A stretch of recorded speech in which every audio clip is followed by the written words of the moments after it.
Isang marangyang prosesyon ng kasalan ang naglalakad sa kalye. Ang nobya sa sedan chair ay si Binibining Song Yimeng at ang mapagmataas na nobyo sa labas ng sedan chair ay ang ikapitong prinsipe, si Nansing. Biglang may isang kutsilyong lumipad patungo sa kanya. Ang humarang sa pangkasal na sedan chair ay isang masiglang binata na gustong kunin ang nobya. Hindi nag-aalala si Nansing at direktang hinamon si Yimeng na patunayan ang kanyang pagmamahal sa kanya na humantong sa isang love triangle na melodrama ng tatlong taong magkakasama. Ang lahat ng eksenang ito ay mula sa screenplay ng manunulat na si Baekhyun. Ang direktor at ang manunulat ay nagsisikap na kumbinsihin ang mga artista tungkol sa kanilang script. Ngunit ang ate na Shen, manager ng aktor na si Nan Feng, ay nagpumilit na magbigay ng pahirap na siyang nagpabalam sa pulong. Ang aktres na si Song Xiaoyu ay hindi naglakas loob na magsalita dahil pinalad siyang makuha ang role na ito, kaya gusto lang niyang mag-focus sa paggawa ng trabaho niya ng maayos. Kinagabihan, umuwi si Song Xiaoyu para basahin ng isang beses ang script. Ang bida na kanyang ginagampanan ay orihinal na isang tanga at mahinang karakter na nakatuon lamang sa pangunahing aktor. Matapos suwayin ang kanyang ama para mapakasalan ang malupit na prinsipe, hinayaan pa niyang makipag-ugnayan ito sa kanyang nakababatang kapatid. Nakakainis, sa pagtatapos ng pelikula dahil sa matinding sakit ng damdamin, nagpakamatay ang bida sa harap ng pangunahing aktor. Lalong nababasa ni Xiaoyu ang script, lalong naiinis siya. Umuulan na sa labas, lumapit siya para isara ang bintana, ngunit biglang may kidlat na kumislap, hindi siya nakagalaw at bumagsak. Pagkaraan ng ilang sandali, nang magising si Xiaoyu, nakita niyang nagbago ang paligid niya. Lahat ay mga sinaunang gamit at ang silid ay hindi na moderno. Nang makita ang dalawang malalaking kahon ng ginto sa kanyang harapan, inakala ni Xiaoyu na nananaginip siya, kaya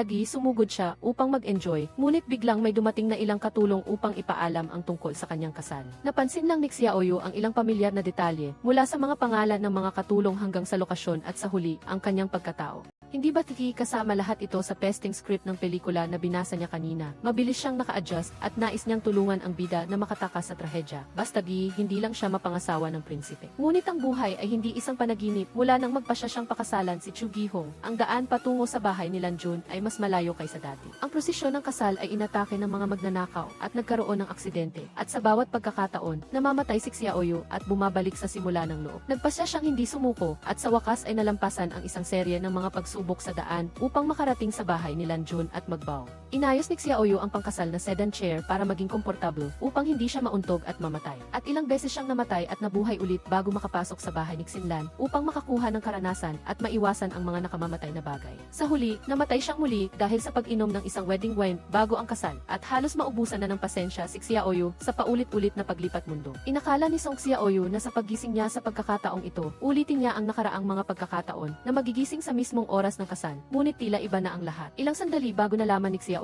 na bumalik siya sa kalahating taon bago ang kasal, kaya maaari niyang gamitin ang oras upang makuha ang sitwasyon, kaya nagtanong siya tungkol sa kanya at kay Chu Gi-hong. Ngunit nakapagtataka na sa tuwing nagsasalita ang dalawang katulong, nagsisimula silang magkwento tungkol kay Nansing. Napansin ni Xiaoyu ang kakaibang puntong ito, ngunit naunawaan niyang ito ang protagonist, kaya wala na siyang masabi pa. Si Nansing ay ang ikapitong prinsipe na ipinatapon sa malayong Yucheng nang minsang makipaglaban sa kalaban na si Fang Ximing. Matalino siyang naghanda ng plano para sa isang sorpresang pag-atake na nagresulta sa pagpatay sa kalaban, at si Chu Gi-hong na nasa kamay ng kalaban ay napunta rin sa kamay ni Nansing. Dahil may Chu Gi-hong siyang dating galit, gusto niyang gamitin ang pagkakataong ito para patayin siya. Ngunit hindi niya inaasahang makakatanggap ng utos mula sa emperador. Ibalik si Chu Gi-hong sa kabisera para sa paglilitis. Natanggap ni Nansing ang utos na bumalik pagkatapos ng maraming taon sa malayo. Ang mga tao sa bayan ay galit sa kanya at binansagan siyang baliw na mamamatay tao. Samantalang si Gi-hong ay minamahal at tinatanggap ng taong bayan. Ang emperador sa palasyo ay kalmado na nagpipinta kasama si Nan Rui, ang ika-18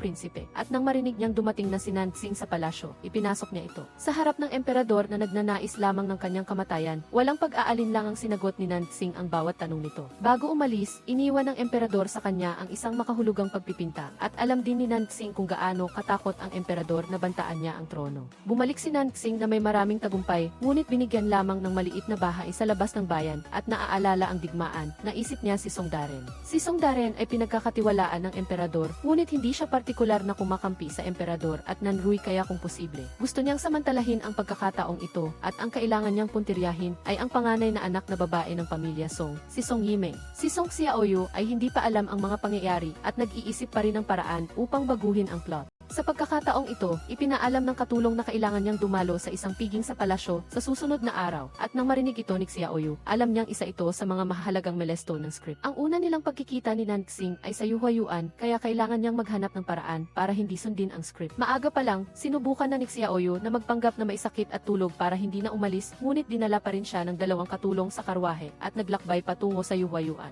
Sinubukan niya ulit tumakas, ngunit dinala siya ng dalawang sundalo ni Nansing sa loob sa utos ng kanilang amo, at nakilala ang nagpapanggap na binibining Ruru. Tinukso ni Xiaoyu siyang magalit upang makagawa ng karagdagang problema na maaaring magpabago sa plot. Ngunit hindi inaasahang napahamak niya ang kanyang sarili nang maitulak siya sa lawa dahil sa pakikipag-away kay palsipikadong Ruru tulad ng nakasulat sa script. Agad na bumagsak sa tubig si Xiaoyu, pagkatapos ay lumitaw si Nansing at tumalon mismo sa lawa para iligtas siya, tulad ng nakasaad sa script. Pagkadala kay Xiaoyu sa pampang, patuloy siyang nag-aatubili, nagmamadaling umalis, ngunit ang buhay ng isang tao ay talagang hindi tulad ng inaasahan. Akala niya ay nakahiwalay na siya kay Nansing, ngunit bakit kaya kinontrol siya ng script na hindi makontrol ang kanyang sarili at bumalik para halikan si Nansing. At hindi rin niya maintindihan kung bakit taos puso siyang tumugon sa halik na iyon tulad niya. Nasaksihan ng lahat ng tao ang eksenang iyon at nagsimula silang magsalin-salin ng kwento tungkol kay Nansing at Xiaoyu. Nagdududa na nawala na sila ng kalinisan. Umuwi si Nansing ng gabing iyon na maraming iniisip at higit sa lahat, nagdududa siya na baka ginayuma siya ni Xiaoyu kaya nagawa niyang kontrolin siya. Bumalik si punong ministro Gao mula sa malayo dala ang balita na hawak ni Xiaoyu ang lihim na sining ng paggawa ng espada, kaya gusto niya siyang hikayatin. Tanging sa patuloy na pagsasakatuparan ng plano na makipag-ugnayan sa pamilya Song, siya lang ang makakaharap sa emperador. Kinabukasan, nagdala si Fugi ng maraming ginto at mahahalagang pilak sa harap ng Song Mansion. Lahat ng ito ay mga regalo mula kay Nansing, ngunit nagpa siya si Xiaoyu na iwasan siya hanggang sa huli, kaya di tumanggi siyang tanggapin ang mga ito. Hindi madaling sumuko si Nansing. Sa loob ng 3 magkakasunod na araw, inutusan niya ang kanyang mga sundalo na gumawa ng iba't ibang bagay para kay Xiaoyu sa kalye, at sa huli ay pumunta siya mismo sa mansion upang makipag-usap kay Song Darren. Wala nang ibang pagpipilian si Xiaoyu, kundi ang lumabas at harapin siya. Nagdala siya ng isang huwad na disenteng hitsura, na ang totoo ay para labanan ang masamang Nansing na ito. Naulit-ulit na binanggit ni Nansing ang tungkol sa Yuhuayuan at gusto niyang panagutin siya. Ngunit matalinong idinahila ni Xiaoyu na siya ay lasing noon kaya ginagawa niya ang nakakahiya. Ginamit niya ang pagkakakontrol din kay Nansing para takutin siya, na ang ibig sabihin ay gusto niyang makipagnegosasyon para wala na silang kinalaman sa isa't isa, at matagumpay niyang napaalis si Nansing. Ngunit habang inihahatid niya ito, biglang nagalit si Nansing at isinandal siya sa sulok. Gustong ipagtapat ni Xiaoyu kung sino ang nasa likod niya dahil pinaghihinalaan niya na may masamang balak si Xiaoyu sa kanya. Wala nang ibang mapagpipilian si Xiaoyu kundi ang gamitin ang lahat ng pribadong impormasyon tungkol kay Nansing na nabasa niya sa script upang sabihin sa kanya bilang patunay ng mga kakaibang bagay. Ngunit hindi pa rin bumibitaw si Nansing. Naalala niya bigla na ang kailangan ni Nansing sa pamilya Song ay ang teknik sa paggawa ng espada mula kay Chu Gihong, kaya nag-alok siya ng kasunduan sa kanya, at sa pagkakataong ito lang bumitaw si Nansing sa kanyang espada. Nang gabing iyon, naghirap si Xiaoyu sa paghahanap sa mga liham na ipinadala ni Chu Gihong sa kanya sa loob ng maraming taon sa larangan ng digmaan. Wala siyang nakitang anumang bakas ng teknik sa paggawa ng espada, kaya nawalan siya ng pag-asa at nagplano pang ang maghukay ng sarili niyang libingan. Pagkatapos marinig ni Nansing ang marami niyang kwento mula kay Xiaoyu, nagkaroon siya ng malaking pagdududa. Iniisip na mayroong tao sa likod niya, kaya kahit wala pa siyang nakikitang ebidensya, hindi pa rin niya isinusuko ang intensyong patayin siya para mapatahimik. Sa pagkakataong ito, tumakbo ang ika-18 prinsipe na si Nandrui sa malaking bilangguan upang makipagkita sa kanyang matalik na pinsan na si Chu Gihong. Siya ay likas na simple at hindi gaanong nagmamalasakit sa buhay, kaya dinala pa niya ang alak dito at gustong makipag-inuman kay Gihong, na abala naman sa pag-iisip tungkol sa larangan ng digmaan. Nagdududa siya na lahat ng ito ay inayos ni Nansing para saktan siya at makikinabang siya. Ang nabigong labanan noon ay tila inayos kaya hindi siya maiwasang magduda. Sa pagkakataong ito, nag-uusap ang dalawang sundalo sa labas tungkol kay Nansing at Xiaoyu, at nang marinig ito ni Gihong, hindi siya mapakali. Habang si Song Xiaoyu naman sa mansyon ay hindi makita ang teknik sa paggawa ng espada, kaya nagtanong siya sa dalawang katulong na sina Inkyu at Zixia para sa tulong. Iminungkahi ni Inkyu na kaya niya itong gawin, na sa tingin ni Xiaoyu ay makatuwiran, kaya nagmadali siyang naghanda, ngunit paglabas niya, dinukot siya ni Gihong. Dahil narinig niya ang tungkol sa kanya at kay Nansing, isinugal niya ang kanyang buhay upang makatakas sa bilangguan at makita siya. Ngunit nang marinig niyang tinatanong siya ni Xiaoyu tungkol sa teknik sa paggawa ng espada, nagduda siya. Pagkatapos nito, dinala ni Nansing ang kanyang mga tropa sa kanilang lokasyon, at tulad ng inaasahan niya, ginamit niya si Xiaoyu upang kusang loob na sumuko si Gihong na lumaban upang makatakas si Xiaoyu. Binaril ni Nansing ang pana na naglalayong patayin siya, ngunit hindi niya maintindihan kung bakit lumipat siya upang saluhin ang pana para kay Xiaoyu. Mabuti na lang at dumating si Nandrui para iligtas si Gihong. Dali-dali niyang dinala si Gihong palayo, habang si Xiaoyu naman ay kusang nanatili kay Nansing dahil mayroon siyang kasunduan sa kanya. Habang nakasakay sa karwahe, tiningnan ni Nansing si Xiaoyu nang may pag-iingat, takot na baka lokohin siya nito at ayaw siyang hayaang mag-isa, kaya dinala niya ito sa kanyang mansyon. Dinala si Xiaoyu dito at ngayon kailangan niyang harapin ang matatalim na tingin ni Nansing na nagpapahirap sa kanya. Gusto ni Nansing na subukan ang kanyang kakayahan, kaya ipinapuspos niya si Xiaoyu sa isang poste. Pumili siya ng ilang nakakatakot na armas sa harap niya para pahirapan siya. Nang malapit nang tumama ang dart na binitawan niya kay Xiaoyu, biglang hindi makontrol ang kanyang katawan at sumugod para saluhin ito para sa kanya. Dahil hindi gumana ang mga armas, nagpalit si Nansing sa paglason, naghanda siya ng kakaibang hapagkainan para kay Xiaoyu. Pagkakita pa lang niya ay kinamumuhian na niya ito, ngunit pinilit pa rin siya ni Nansing na kumain ng isang subo. Ngunit ang chopstick ng lason na pagkain ay muling kusa na bumalik sa kanya, na naging dahilan upang mamaga ang labi ni Nansing dahil sa lason. Upang maiwasan ang sarili na gumawa ng aksyon muli, ginamit ni Nansing ang kadena upang itali ng mahigpit ang kanyang dalawang kamay sa poste ng bahay at ikinandado rin ang pinto. Dinala ni Huki si Xiaoyu sa labas at itinulak siya sa lawa kahit pa sumisigaw siya. Si Xiaoyu ay nakatali ang kanyang mga kamay at paa kaya hindi siya nakalaban at unti-unting lumubog. Hanggang sa mawalan na siya ng malay, si Nansing ay sumugod palabas, umalis sa kadena at lumusong upang iligtas siya. Ngunit itinulak siya ni Xiaoyu at umakyat sa pampang ng mag-isa. Dahil hindi gumana ang isang paraan at hindi rin ang isa, sa huli ay itinaboy si Xiaoyu mula sa mansyon na may dalawang pilak na barya at walang awa. Galit siya ngunit wala siyang magawa kaya pinulot na lang niya ang pera at umalis, habang si Nansing naman ay tulalang nakaupo sa isang sulok parang dumaan sa 10 trauma. Nakaupo si Nansing at nag-iisip. Noong una ay inakala niya na si Xiaoyu ay may ginagawang kalokohan sa kanya, ngunit pagkatapos ng maraming pagsubok, natuklasan niya na may kakaibang ugnayan sa pagitan nilang dalawa. Sa sandaling nasa panganib siya, ang kanyang katawan ay otomatikong tatakbo upang saluhin ang bala at protektahan siya ng walang kondisyon. Ang trabaho ni Nansing ngayon ay panatilihing lihim ang bagay na ito at hindi ipaalam sa kanyang mga kaaway dahil malaki ang posibilidad na may gagamit sa puntong ito upang saktan siya. Pinatalsik si Song Xiaoyu mula sa Nanzeng Mansion. Mag-isa siyang naglibot hanggang sa makarating siya sa kabisera at nakasalubong niya si Chu Gihong habang naglalakad sa daan. Maaga siyang pinalaya ng emperador dahil sa kanyang mga merito. Nakita ni Xiaoyu ang maamong mukha ni Gihong at naunawaan kung bakit siya gayon na lamang kamahal. Ang pag-ibigan nilang dalawa ay pansamantalang masasabing maayos. Matapos siyang ihatid ni Gihong pauwi, sinimula ni Song Xiaoyu na muling suriin ang mga patakaran ng plot. Kung susundin niya ang patakaran na kailangan niyang bumalik kay Nanzeng, kung gayon, ayon din sa patakaran, si Nansing ay tiyak na hindi siya papatayin.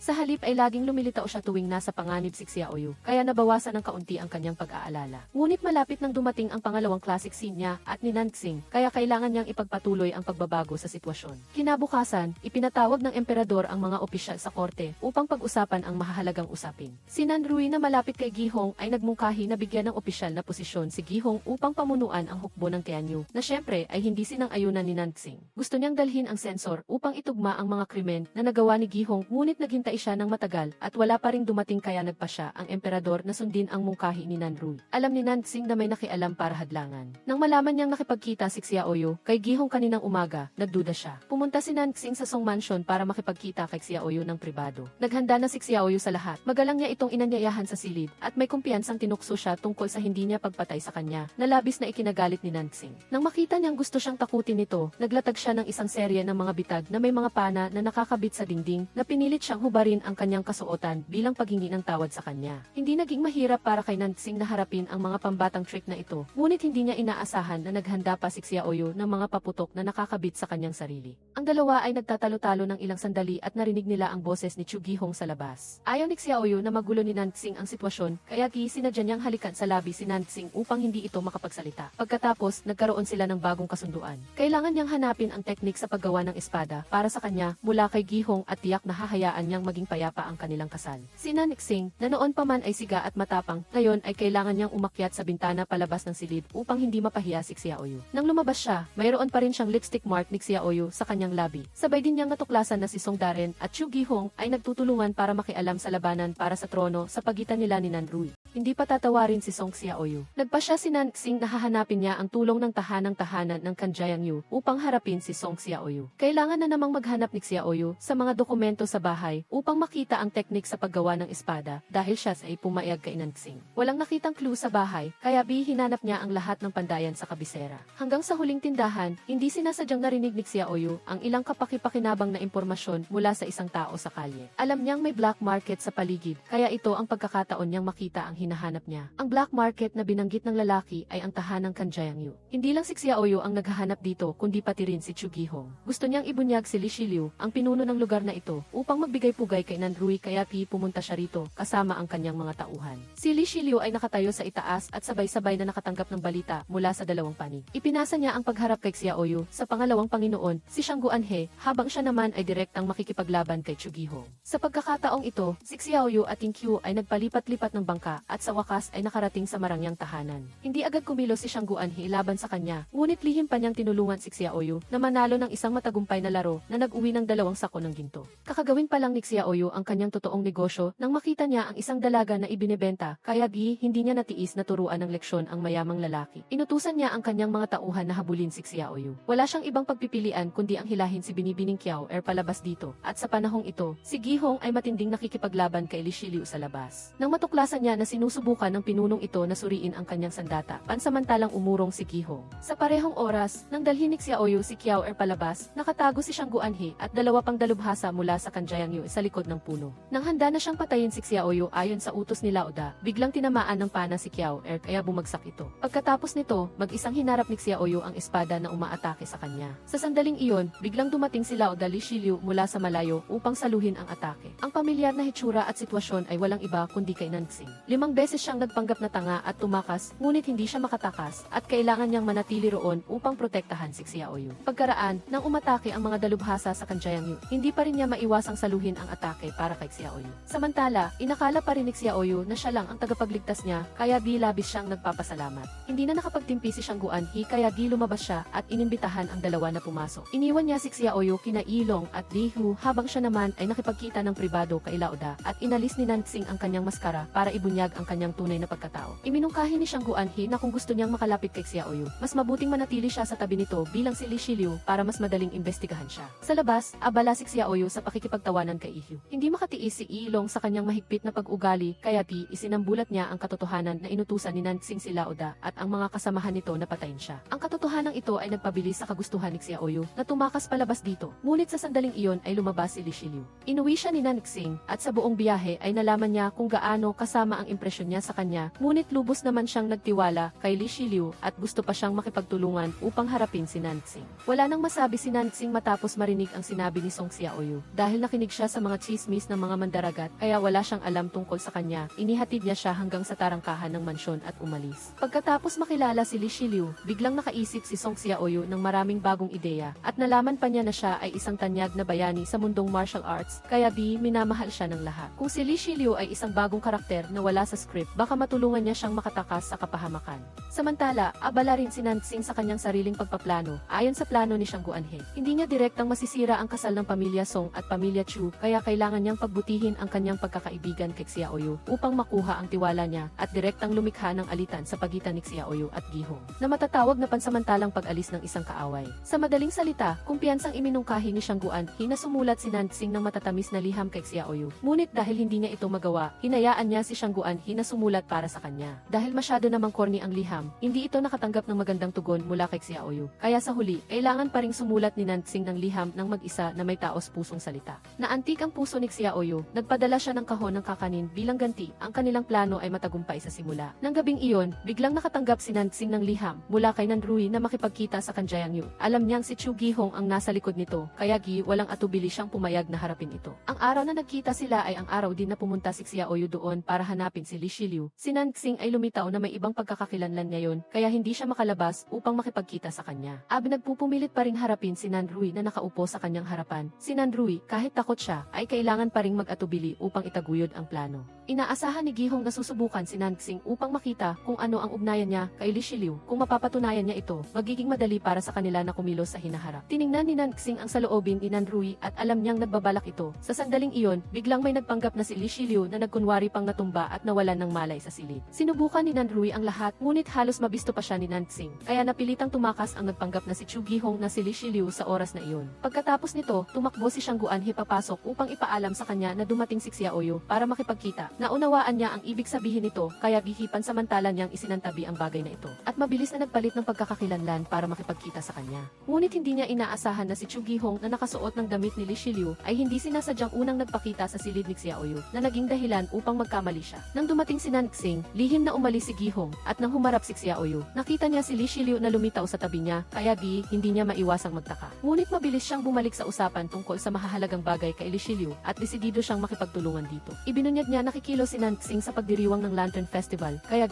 gusto niyang tulungan siya ni Li Shiliu na pigilan ito at suportahan siya at si Chu Gihong at si Nanxing ay labis na nagulat nang marinig ito. Kita sa salita ni Nanxing na wala pa siyang plano at iniisip pa lamang niya bakit siguradong sigurado si Xiaoyu nakikilos siya. Buong pusong kinumbinsi ni Song Xiaoyu si Li Shiliu na makipagtulungan sa kanya at kay Chu Gihong upang harapin ang Nanxing na iyon. Ngunit paanong papayag si Nanxing habang pinakikinggan niya si Xiaoyu na nagsasalita kay Li, lalo siyang nanggagalaiti dahil walang kaalam-alam si Xiaoyu tungkol sa kanya. Sa sandaling iyon, natuklasan niya na may tao sa loob ng aparador. Naghagis ng dart si Nanxing at si Gihong naman ay hindi na nagtago. Nagpakita siya upang makipaglaban kay Nanxing. Hinila nila ang isa't isa palabas, kaya hindi rin makilala ni Gihong ang kanyang sariling pinuno. Nang malaman niyang si Gihong ang nagpapanggap, tumakbo si Xiaoyu upang makipagkasundo para hikayatin ang dalawa na magtulungan. Hinila niya ang dalawa sa pribadong silid upang pag-usapan ang mga bagay. Ngunit tila walang gustong makinig kina Nanxing o Gihong. Nag-isip si Gihong ng mag-isa at pumayag na makipagtulungan kay Li Shiliu at kusa siyang nanatili dito upang pigilan si Nanxing. Napaatras si Nanxing at napilitan na namang hubarin ang kanyang kasuotan upang makipagkita kay Chu Gihong sa ibang pagkakakilanlan. Umupo si Nanxing at naghintay ng ilang sandali bago dumating si Chu Gihong kasama si Nanrui. Sa sandaling nagkita sila, ang kanilang mga tingin ay nagliyab dahil magkaaway sila. Alam ni Nanxing na gusto ni Gihong na pigilan siya kaya sinadya niyang maghanap ng away para galitin siya. Sa ganitong paraan, habang walang nakatingin, lihim na pinalitan ng mga tauhan ng Kanjayangyu ang tabak sa mesa. Ginamit din ni Nanxing ang pagkakataon na umalis, ngunit kinailangan niyang bumalik kaagad sa pagkakakilanlan ni Li Shiliu upang makipagkita kay Xiaoyu. Nang makita niya siya, masaya siyang nagbigay sa kanya ng cute na maskara. Sa oras na ito, si Gihong, dahil sa pag-aalala na manatili siya rito, ay kusang lumapit upang hilain siya pauwi. At hindi pa siya nakakakain ng hapunan kasama si Li Shiliu. Umuwi si Nanxing ng gabing iyon na abala sa pag-iisip tungkol kay Gihong. Nag-aalangan siyang magpasya tungkol sa plano para sa Lantern Festival. Sa halip, kinahapunan ng sumunod na araw. Nang maghahanda na ang emperador na aprubahan ang karapatan ni Chu Gihong na pamahalaan ang buong Lantern Festival sa kabisera, biglang pumasok ang sensor na si Yao Qian upang pigilan ito. Naghain siya ng isang memorandum upang akusahan si Gihong na nagpagalit sa emperador. Hindi si Nanxing ang direktang nagbigay ng utos. Nagulat siyang tumingin sa kanyang tiyuhin, si General Gao. Ngunit dahil sa padalos-dalos na kilos ng kanyang tiyuhin, nabigo ang kanyang plano. Ibinigay pa rin ang kapangyarihan kay Chu Gihong at si Yao Qian naman ay ibinalik sa mababang posisyon at pinarusahan ng 20 latigo. Nagtaka si Song Xiaoyu nang marinig ang kwento mula kay Chu Gihong. Halatang wala ito sa script. Naapektuhan ba ang seremonya? Hindi nagtagal, bumalik ang mga tauhan ni Gihong na puno ng sugat matapos maambush sa lugar ng minahan. Sa pag-aakalang iyon ang ginawa ni Nanxing upang maghiganti sa nangyari ngayong araw. Agad na tumakbo si Xiaoyu sa Kanjayangyu upang hanapin si Li Shiliu. Abala pa rin sa pagtatanong ang Kanjayangyu. Biglang nakarinig ng balita na dumating si Xiaoyu. Lahat ay nagmamadaling linisin ang pinangyarihan. Nagmamadaling hinila ni Xiaoyu si Li Shiliu upang makipag-usap ng pribado. Gusto niyang gumawa ng plano kasama siya upang patayin si Nanxing at halos matumba siya sa pagkabigla ng marinig ito. Si Xiaoyu ay naging desidido sa pagkakataong ito dahil ayaw niyang makita na may masaktan sa paligid niya. Ginamit pa niya ang Kanjayangyu upang takutin siya na nagpawalang malay sa kanya. Matapos matakot ni Song Xiaoyu, bumalik si Nanxing upang pag-usapan kung paano hahabapin kasama si Shang Guanhe at Fugi. Tiningnan niya ang mga ito na patuloy na nag-aaway at hindi na nag-abalang magsalita. Ngunit kung talaga gusto ni Xiaoyu na magplano na patayin siya, gusto rin niyang tingnan kung paano niya ito gagawin. Hindi bababa sa ganito, masusubukan niya ang kalaban. Si Xiaoyu naman sa mansyon ay nakatanggap ng liham ng pag-ayon mula kay Li Shiliu kaya agad siyang pumunta sa Kanjayangyu e dala ang isang plano. Sa daan ay nakasalubong si Chu Gihong kaya sumama siya rito upang makipag-usap tungkol sa negosyo. Nakita ni Nanxing si Gihong at nagsimulang makipagtalo. Tumigil lang sila nang hatakin sila ni Song Xiaoyu pabalik sa pangunahing usapin. Sa sandaling ito, naglabas siya ng isang mahabang balumbon ng papel na parang listahan ng tukon at inilatag ito upang simulan ang presentasyon. Si Nanxing ay nagkusap ang magmungkahi ng isang angkop na lugar para sa pag-ambush sa kanyang sarili. Ang plano ni Xiaoyu ay gamitin ang beauty trap upang akitin siya at pagkatapos ay tapusin. Agad na tumanggi si Gihong nang marinig niya ito. Nagpanukala siya ng isang plano na harapin si Nansing ng tahasan at sirain siya sa kalye gamit ang kanyang espada. Ngunit si Nansing, nang marinig ang parehong mga plano sa pagpatay sa kanya, ay maaari lamang umiling sa pagkadismaya. Sa huli ay napilitan siyang sumali sa kanyang mahigpit na mungkahi upang sirain ang kanyang sarili. Sina Song Xiaoyu at Chu Gihong ay parehong sumang-ayon pagkatapos makinig. Kaya, ang planong iyon ay napagpasyahan na sundin. Pagkatapos ay nanatili si Nansing sa Tangyang Huyet upang subukan ang espada na nakuha niya kay Gihong noon. Sinubukan ni Nansing na makipaglaban sa isang ordinaryong espada upang makakuha ng resulta. Talagang kailangan niyang hanapin ang diskarteng pagpapanday ng espada ng hukbo ng Tian Yuwang para magkaroon ng pagkakataong manalo sa hinaharap. Si Xiaoyu ay umuwi kasama si Gihong. Nang umamin siya ay nagulat siyang napagtanto na mula simula hanggang wakas ay nagkunwari lamang siyang gustong makipagtulungan kay Li Shiliu, ngunit may sariling mga plano. Hindi pinakinggan ni Song Xiaoyu ang kanyang pagpapaliwanag at iginiit pa ang kanyang paninindigan na determinadong sundin ang plano. Hindi nagtagal at dumating na ang Lantern Festival. Matagal nang inaasahan ni Nansing si Xiaoyu, ngunit hindi pa rin niya ito nakikita. Samantalang si Xiaoyu naman ay nagmamadaling dumating sa lugar, ngunit nakasalubong si Ruru. Dahil sa kaunting pagtatalo, ang karayom sa hairpin na inihanda ni Xiaoyu upang patayin si Nansing ay binaril sa harap ni Nanrui na nagdulot ng kaguluhan.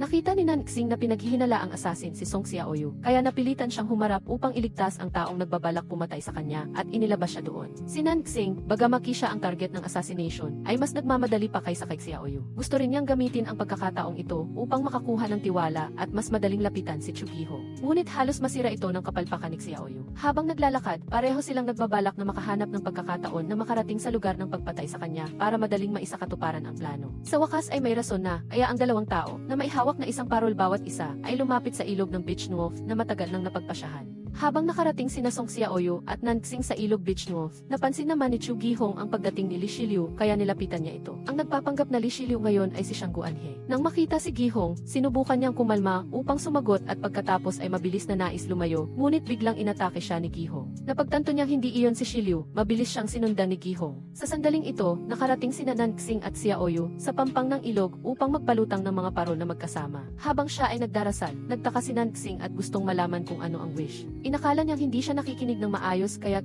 basta na lang siya sumagot. Ngunit nagulat siya nang tumingin sa kanya, si Nansing nang may malalim na pagtingin, taos pusong nais siyang paniwalaan. Nangako siyang tutuparin ang kanyang hiling kung mahahanap niya ang kasanayan sa pagpapanday ng espada na iyon. Bahagyang nagulat si Song Xiaoyu, ngunit hindi gaanong pinansin, umupo siya kasama niya. Habang umiinom si Nansing, sinadya ni Xiaoyu na magdahilan upang lumayo, naghihintay kay Li Shiliu na dumating upang isagawa ang plano. Ngunit hindi inaasahang biglang binagsak si Shiliu ni Chu Gihong sa harap nila, sa kanilang pagkagulat. Sina Nansing at Xiang Guanhe ay palihim na nagpalitan ng tingin at pagkatapos, ayon sa plano, nagkunwari pa rin si Xiang Guanhe na aatakihin si Nansing, ngunit hindi maintindihan ni Song Xiaoyu kung bakit itinuro ni Chu Gihong ang kanyang espada kay Li Shiliu. Dahil sa pag-aalala na baka maparusahan si Shiliu ni Nansing, sa gitna ng kaguluhan ng mga sundalo ni Nansing at Gihong, siya mismo ang humatak kay Shiliu upang tumakas at ang lahat ng pagkilos na ito ay namasdan ni Nansing. Ang pagkabigo ng plano sa pagpatay kay Nansing ay nagpapatunay na ang pangunahing kaganapan ngayong gabi ay magpapatuloy pa rin. Nag-aalalang tumakbo si Xiaoyu upang hanapin ang nasunog na tarangkahan ng lungsod sa kanyang alaala at nais niyang patayin ang lahat ng banta sa kanyang sarili. Ngunit ang kapalaran sa script ay hindi pa rin mababago. Ang entablado ay nasunog sa lahat ng dako dahil sa isang maliit na insidente na nagdulot ng pagtakbo at pagkakalat ng mga tao. Nakita ni Song Xiaoyu ang eksena at tumakbo lang upang iligtas ang mga inosenteng tao. Sa sandaling malapit na siyang tamaan ng apoy, si Nansing na nagpapanggap bilang Li Shiliu ay agad na lumipad upang iligtas si Xiaoyu mula sa panganib muli. Dahil sa paulit-ulit na pagpapaalala ni Xiaoyu tungkol sa mga pangyayari ngayon, nakahabol si Chu Gihong upang iligtas at puksain ang apoy, na pinigilan itong kumalat pa. Pagkatapos, sina Xiaoyu at Shiliu ay muling umupo sa bubungan, masigasig niyang inalagaan ang paso sa kamay nito na nagpangiti kay Nansing.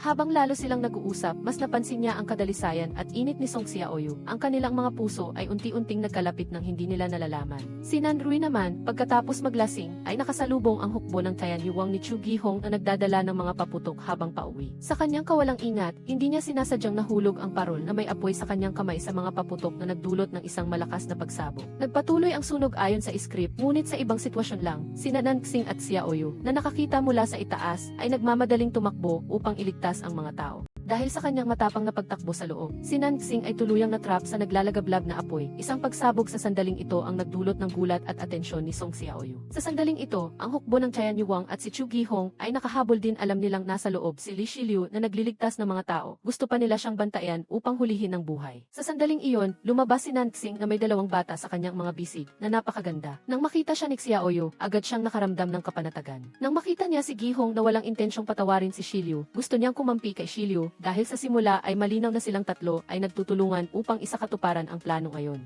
Hindi na kumbinsi si Chu Gihong kaya nag-away silang dalawa, ngunit hindi inaasahang nabali ang espada sa kamay ni Nansing na naging dahilan upang maging maingat si Gihong. Hindi na pinagsalita ni Nansing si Gihong at nagpaliwanag siya ng may katwiran at pagkatapos ay tinawag ang mga tao mula sa Tanggiang Huyet upang patayin ang apoy sa lungsod. Ang paghuli kay Li Shiliu ay pansamantalang natigil doon. Kinaumagahan pagising niya, narinig ni Song Xiaoyu ang impormasyon mula kay Chixia na ang sunog kagabi ay hindi sinasadyang kagagawa ni Nanrui. Mas lalong nagtaka si Xiaoyu mula kay Nansing ay lumipat kay Nanrui, baka iyon ang paraan ng paggana ng script. Mabilis siyang pumunta upang makita ang kanyang ama at nalaman niya mula rito na kumakalat ngayon ang chismis sa korte na sinubukan ni Nanrui na patayin si Nansing upang agawin ang trono. Si Nansing ay tinawag din ng emperor kasama si Nanrui at alam ni Nanrui ang kanyang lugar kaya hindi siya nangahas na lumaban. Ngunit ang plano ng emperor na itaguyod si Chu Gihong ay nasira ng insidente sa Lantern Festival, kaya bisinisi niya si Nansing. Sadyang ipinasa niya ang kapangyarihan kay Nansing upang hanapin ang assassin na nagtangkang pumatay sa kanya kagabi. Pagkatapos marinig ni Song Xiaoyu na mas pinapabora ng emperor si Nanrui kaysa kay Nansing, bigla siyang nakaramdam ng pagkakasala at ayaw niyang madamay si Li Shiliu. Kaya, siya mismo ang naghanap kay Nansing at umamin sa kanyang plano na syempre ay hindi siya sinisi. Nakita niya ang pagmamahal ni Xiaoyu para kay Shiliu at lihim siyang natuwa. Pagkatapos, mag-isa niyang isinuot muli ang maskarang pambata na ibinigay niya sa kanya noon. Ang relasyon ni Xiaoyu at ang kanyang pagkatao bilang Shiliu ay lalong gumaganda. Alam niyang gusto na niyang simulan ang pagtulong sa pagtatayo ng mga bahay para sa mga tao pagkatapos ng sunog, kaya gusto rin niyang sumali. Si Shang Guanhe naman, na palihim na nakakita sa pagbabago ng ugali ni Nansing, ay inasar siya. Mukhang totoo na siyang may damdamin kay Song Xiaoyu, kaya nagpapakita siya ng ganoong ka-intimate na kilos. Si Ehyu sa Tanggiang Huyet, sa utos ni Nansing, ay nagdala ng maraming tao rito upang tumulong sa pagtatayo ng bahay para sa mga tao. Dumaan si Chu Gihong kasama ang hukbo ng Tian Yuang. Nakita niya sila at labis siyang nainggit, ngunit wala siyang magawa dahil si Song Xiaoyu ay nagbigay ng proteksyon kay Li Shiliu. Para sa kanya, ang mga tao mula sa Tanggiang Huyet ay mas makatarungan kaysa sa hukbo ng korte.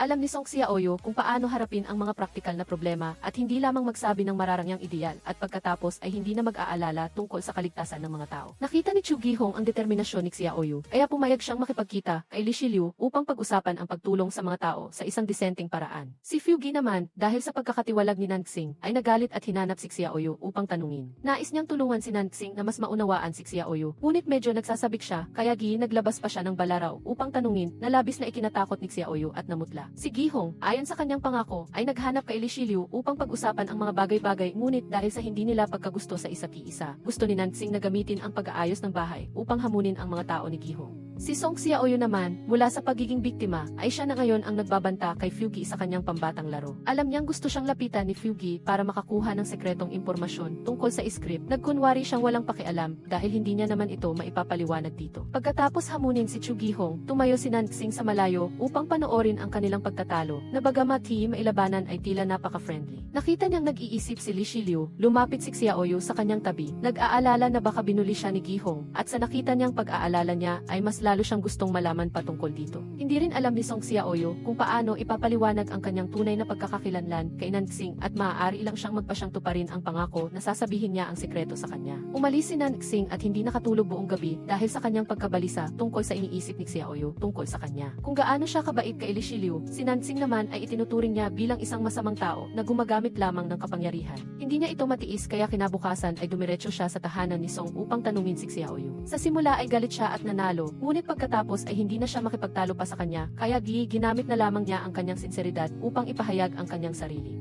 Mapait siyang umamin na hindi niya kailanman ginawa ang mga masasamang bagay na laging ipinaparatang ng mga tao. Pagkasabi nito, umalis siya na nagpaisip kay Song Xiaoyu. Kinabukasan, ang hukbo ng Tian Yuang na nagtatayo ng bahay para sa mga tao ay nainggit sa mga tao ng Tanggiang Huyet, kaya palihim nilang sinira ang kanilang mga gawa. Pinuto nila ang isang lubid at nagkataon na nandoon si Li Shiliu at si Chu Gihong. Ang dalawa ay nagmadali na harapin ang bumabagsak na eskaptol, ngunit nagkasagutan din sila. Sa sandaling ito, hinila ni Shiliu si Gihong at sinalo ang isang basket ng bato para sa kanya na ikinagulat din ni Gihong. Dahil may kaunting tiwala siya kay Nansing, bigla niyang naalala ang kanyang kaibigan noong bata pa siya. Sina Nansing at Chu Gihong ay dating magkapatid na napakalapit. Bagamat magkaiba ang kanilang pag-ugali, marami siyang itinuro kay Gihong. Hindi lang talaga tinitingnan ni Nansing ang buhay ng simple tulad niya, kaya ngayon na humantong sila sa ganitong landas, maituturing na silang magkaaway. Nang marinig ito ni Nansing, hindi niya alam kung paano sasagot. Lihim lang siyang nakaramdam na hindi nagbago si Gihong mula noong bata pa sila. Umalis si Nansing na may dalang bote ng alak na ininuman nila ni Gihong kanina. Ang araw na iyon ng tadhana na ang nagpabago sa kanilang relasyon ng lubusan. Sa isang araw ng pangangaso, ang emperor ay gaya ng dati na palaging inuuna si Nandrui kaysa kay Nansing. Ang empress dahil sa kanyang pagmamahal ay siya mismo ang nagdala sa kanya sa gubat upang mangaso ng kuneho. Hindi inaasahang nakatagpo siya ng mga asasin kaya nawalan siya ng buhay. Ang emperor ay ibinunton ang lahat ng kasalanan kay Nansing at mula noon ay itinapon siya sa Cold Palace na nabuhay sa isang mahirap na pagkabata na may malaking kawalang katarungan. Ngayon, hindi na mababago ang lahat. Kailangan niyang talunin si Chu Gihong, tanging sa ganoong paraan lamang siya mabubuhay. Naalala ni Nansing ang mga lumang pangyayari at pagkatapos ay naisip na maaari pa ring makahanap ng mga pahiwatig doon kaya kinabukasan ay pumasok siya sa palasyo upang bisitahin ang kanyang inang si Consort Gao Changrong. Si Consort Gao Changrong na pinababayaan ng emperor sa loob ng maraming taon ay nag-iisa lang sa palasyo kaya tuwang-tuwa nang makita si Nansing. Buti na lang at marami pa siyang naitagong mga laruan ni Nansing noong bata pa ito at buti na lang at nakita ni Nansing doon ang isang bagay na ibinigay sa kanya ni Chu Gihong noon. Nang makita ang posibleng diskarte sa pagpapanday ng espada, dinala ito ni Nansing kay Xiang Guanhe. Sa pagkakataong ito ay gusto niyang tawagin si Song Xiaoyu upang tulungan siyang bigyang kahulugan ang mga karakter na ito. Nagdududa siyang alam niya kung ano ito. Pansamantalang iniwan ni Nansing ang sikretong manual kay Xiang Guanhe at nagpatuloy siya sa pagpasok sa palasyo upang magsumite ng memoryal tungkol sa pag-aayos ng bahay para sa mga tao. Sa pagkakataong ito, mapagkumbaba siyang humingi ng pahintulot sa emperor upang bisitahin ang kanyang consort. Ngunit ang emperor, tulad ng dati, ay binati lamang siya ng paghama. Si Song Xiaoyu ay tinawag na ngayon sa Tandiang Uyet, hawak ang kakaibang papel na ibinigay ni Xiang Guanhe. Hindi niya inaasahan na iyon pala ang chemical formula na lagi niyang kinatatakutan sa modernong panahon. Dahil siya lang naman ang nakakaalam kung ano ito, napilitan si Xiaoyu na subukang gawin ito. Ang resulta ay ang pagsabog ng buong laboratorio. Si Xiang Guanhe, na sumisilip sa kanya, ay umitim ang mata at napahagulgol lang at nagreklamo kay Nansing.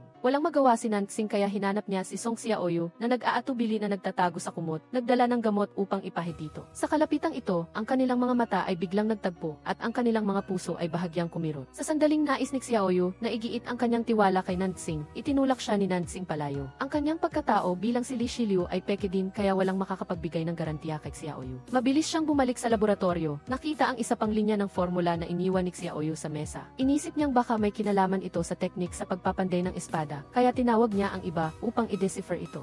Bukod pa rito, ang Qingtan Festival na ito sa Imperial Palace ay responsibilidad din ni Nansing na ayusin. Kung gusto niyang ipagpatuloy ang pananaliksik sa teknik sa pagpapanday ng espada, kailangan niya ng mas maraming pera. Kaya nagdahilan si Nansing na magdaos ng isang piging sa Tandiang Uyet upang samantalahin ang pagkakataon na ilipat ang pera mula sa mansyon dito nang hindi nahalata. Si Xiang Guanhe ayaw man niyang tanggapin ang mga rich kids at prinsesa pero kailangan niyang pumayag. Si Song Xiaoyu dahil sa pag-iwas ni Li Shiliu noong nakaraan ay labis siyang nainis. Nakaupo siya sa bahay ngunit puno ng pagkabalisa ang kanyang puso. Nakasalubong pa niya ang dalawang katulong na laging gustong pag-usapan ang kasal na nagpagalit sa kanya. Sa sandaling ito, gusto na namang tawagin ni Song Daren si Song Xiaoyu upang pag-usapan ang kasal. Galit na pumunta si Xiaoyu upang makita ang kanyang ama, ngunit hindi niya inaasahang nakita niya itong nag-aaral ng sikretong manual sa pagpapanday ng espada na kinopya mula sa chismis ng Jiang Hu. Ngunit iyon pala ang mga linyang formula na basta na lang isinulat ni Xiaoyu. Ayaw ni Xiaoyu na sayangin ng kanyang ama ang kanyang oras sa bagay na ito, kaya basta na lang siya gumawa ng isang kahulugan upang ipaliwanag sa kanya at dahil doon ay binaliwala ito ni Song Daren. Ngunit pagkatapos noon ay binanggit niya ang tungkol sa kasal ni Xiaoyu at Chu Gihong. Sawang-sawa na si Xiaoyu sa pagdinig nito. Hindi niya direktang tinanggihan ang ideya ng kanyang ama, ngunit may sarili siyang plano sa kanyang puso. Si Nansing sa panig na ito ay nagpadala ng mga tao upang makinig sa balita mula sa tahanan ni Song. Nang malaman niyang nakipagkita si Song Daren kay Chu Gihong at nakipag-usap ng masinsinan, alam niyang gusto na nitong pag-usapan ang kasal kay Song Xiaoyu. Nag-isip si Nansing na gamitin ang piging na ito bilang pagkakataon upang hamakin si Gihong sa harap ni Xiaoyu at pigilan ang kanilang kasal. Ang piging ay isinagawa ng marangal sa Tandiang Uyet. Ang lugar na ito ay nagpatuloy sa marami, ngunit marami ring rich kids ang nanlait sa kahirapan. Ang ika-18 prinsipe na tapos na ang kanyang pagkabilanggo ay pinayagan na ring pumunta rito upang magsaya. Walang pakialam si Song Xiaoyu, pumunta lang siya para hanapin si Li Shiliu, ngunit wala siya rito ngayon. Sa di malamang dahilan, nakaupo siya sa iisang mesa kasama si Nansing at pinag-uusapan pa rin ng mga tao sa paligid. Nagsimula ang piging sa ilang pagbati ni Xiang Guanhe. Hawak niya ang isang mahal na hairpin upang ibigay sa pinakanatatanging pambungad. Sa sandaling ito, biglang dumating si Fugi na nakasuot ng damit ni Chu Gihong at ng Lian Chenyu. Sinasadya niyang ginagaya ang kanilang natalong laban sa Pingfan noon. Inutusan ni Nansing na ipapatay si Gihong, ngunit hindi niya inakalang aabot si Fugi sa ganito, kaya nagulat din siya. Hindi natiis ni Song Xiaoyu, kaya tumakbo siya upang paluin ang wardrobe ni Wuyi. Gusto lang niyang protektahan si Chu Gihong, ngunit hindi niya ito nahawakan ng maayos. Buti na lang at dumating si Nansing upang iligtas siya. Matalino niyang pinatunog ang bahagi ng drum na may pangalang Hihuang. Sa ganoong paraan ay naging inspirasyon si Fugi upang lumaban na nagpabago sa takbo ng pagtatanghal. Ang hairpin ay ibinigay kina Nansing at Xiaoyu pagkatapos. Hindi na kinaya ni Gihong ang eksena, kaya naglabas din siya ng sariling pagtatanghal. Ngunit dito nalaman ni Nansing ang tungkol sa hukbo ng Tian Yuwang na nagpadala ng mensahe ng tulong sa kanya noong araw na iyon, ngunit hindi niya ito natanggap. Agad na gustong imbestigahan ni Nansing ang bagay na ito.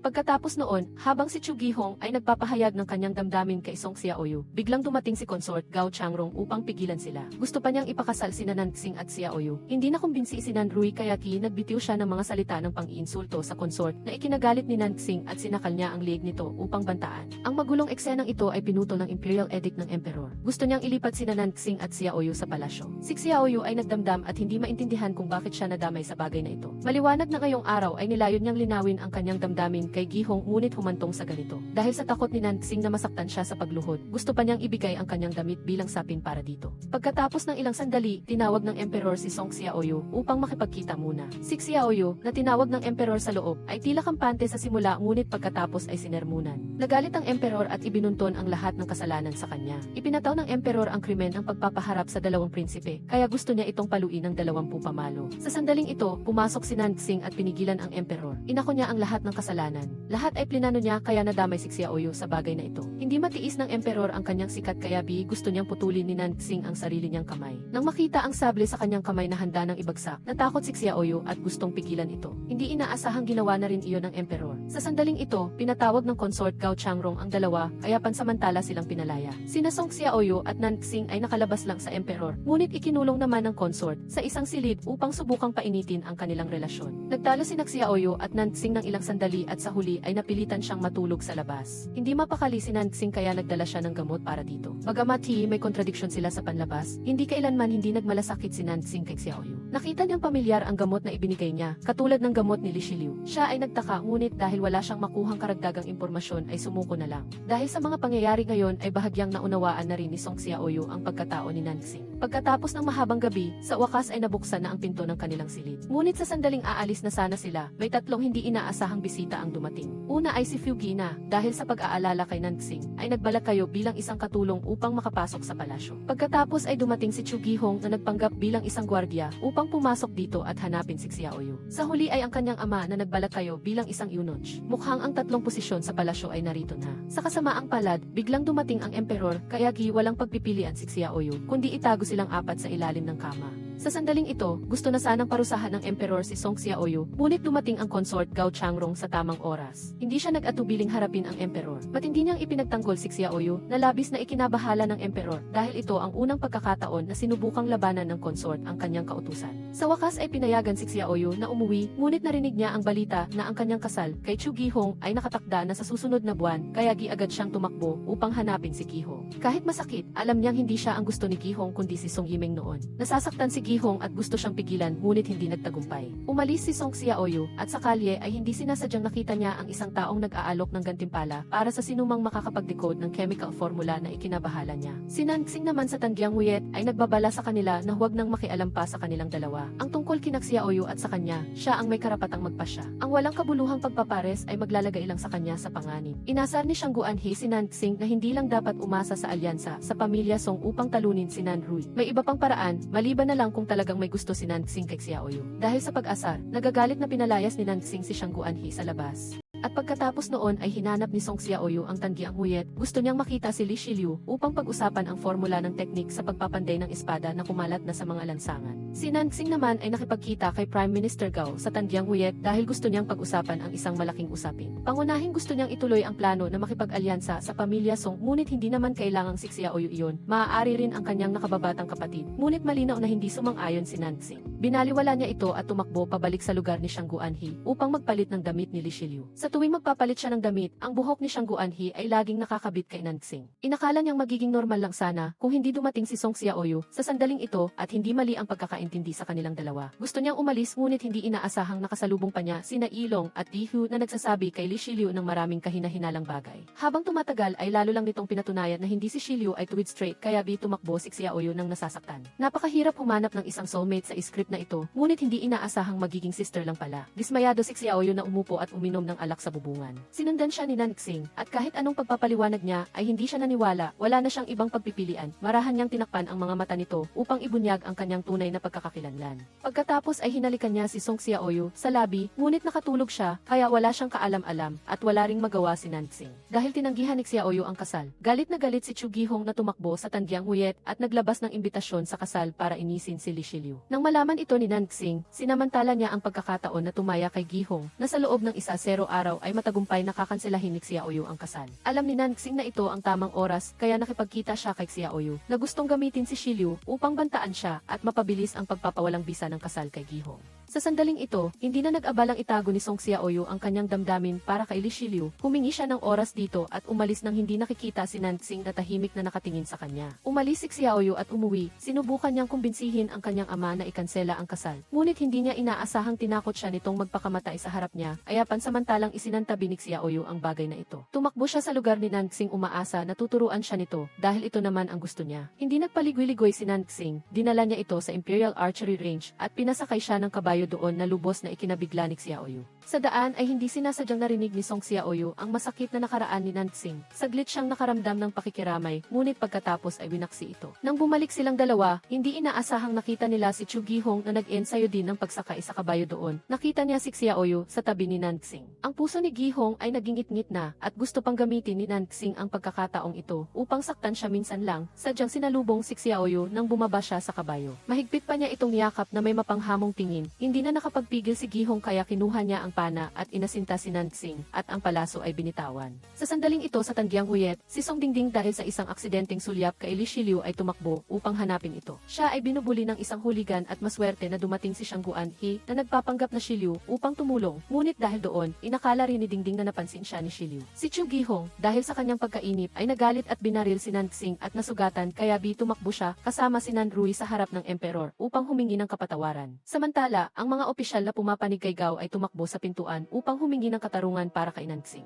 Sinasadya ni Nanxing na tamaan siya ng palaso at ngayon ay nakahiga siya at nagrereklamo sa sakit. Si Song Xiaoyu ay mumuso lang, hindi niya alam kung kailangan ba niyang gawin ito ng ganito. Pagkatapos ng ilang sandali, dumating ang emperor at si consort Gao Changrong, ngunit walang intensyon ang emperor na bisitahin si Nanxing. Gusto lang niyang pakalmahin ang sitwasyon. Ngunit dahil sa nangyari, kinansela niya ang kasal ni Xiaoyu at Chu Gihong na ayon sa gusto ni Xiaoyu at pagkatapos ay ipinagkasundo sila ni Nanxing. Gusto ng emperor na gamitin ang kasal upang paalisin si Nanxing sa kabisera, palayo sa pamilya ng imperial. Hindi pa nakakapagsalita si Xiaoyu ay ipinagkasundo na siya. Gising siya buong gabi at hindi makatulog, kaya lumabas siya at nakita si Dingding. Ang magkapatid ay sadyang nagkakasundo at marami ring pinag-uusapan tungkol sa buhay, kaya nagkaintindihan sila. Si Nanxing naman, matapos malutas ang problema ng emperor na gustong paalisin siya sa tanghali, ay nakatanggap ng regalo mula kay Dingding na isang drawing para kay Li Shiliu. Malinaw na hindi niya sinasadyang magtanim ng pag-ibig sa isa pang babae. Ang utos ng kasal mula sa emperor ay mabilis na dinala sa mansyon ng Song. Pagkatapos magbigay ng utos ang eunuch, si Song Xiaoyu ay nagtanong lamang ng ilang mahahalagang bagay, ngunit hindi niya maaaring suwayin ang utos sa huli dahil mamamatay siya, kaya sa huli ay sumuko siya.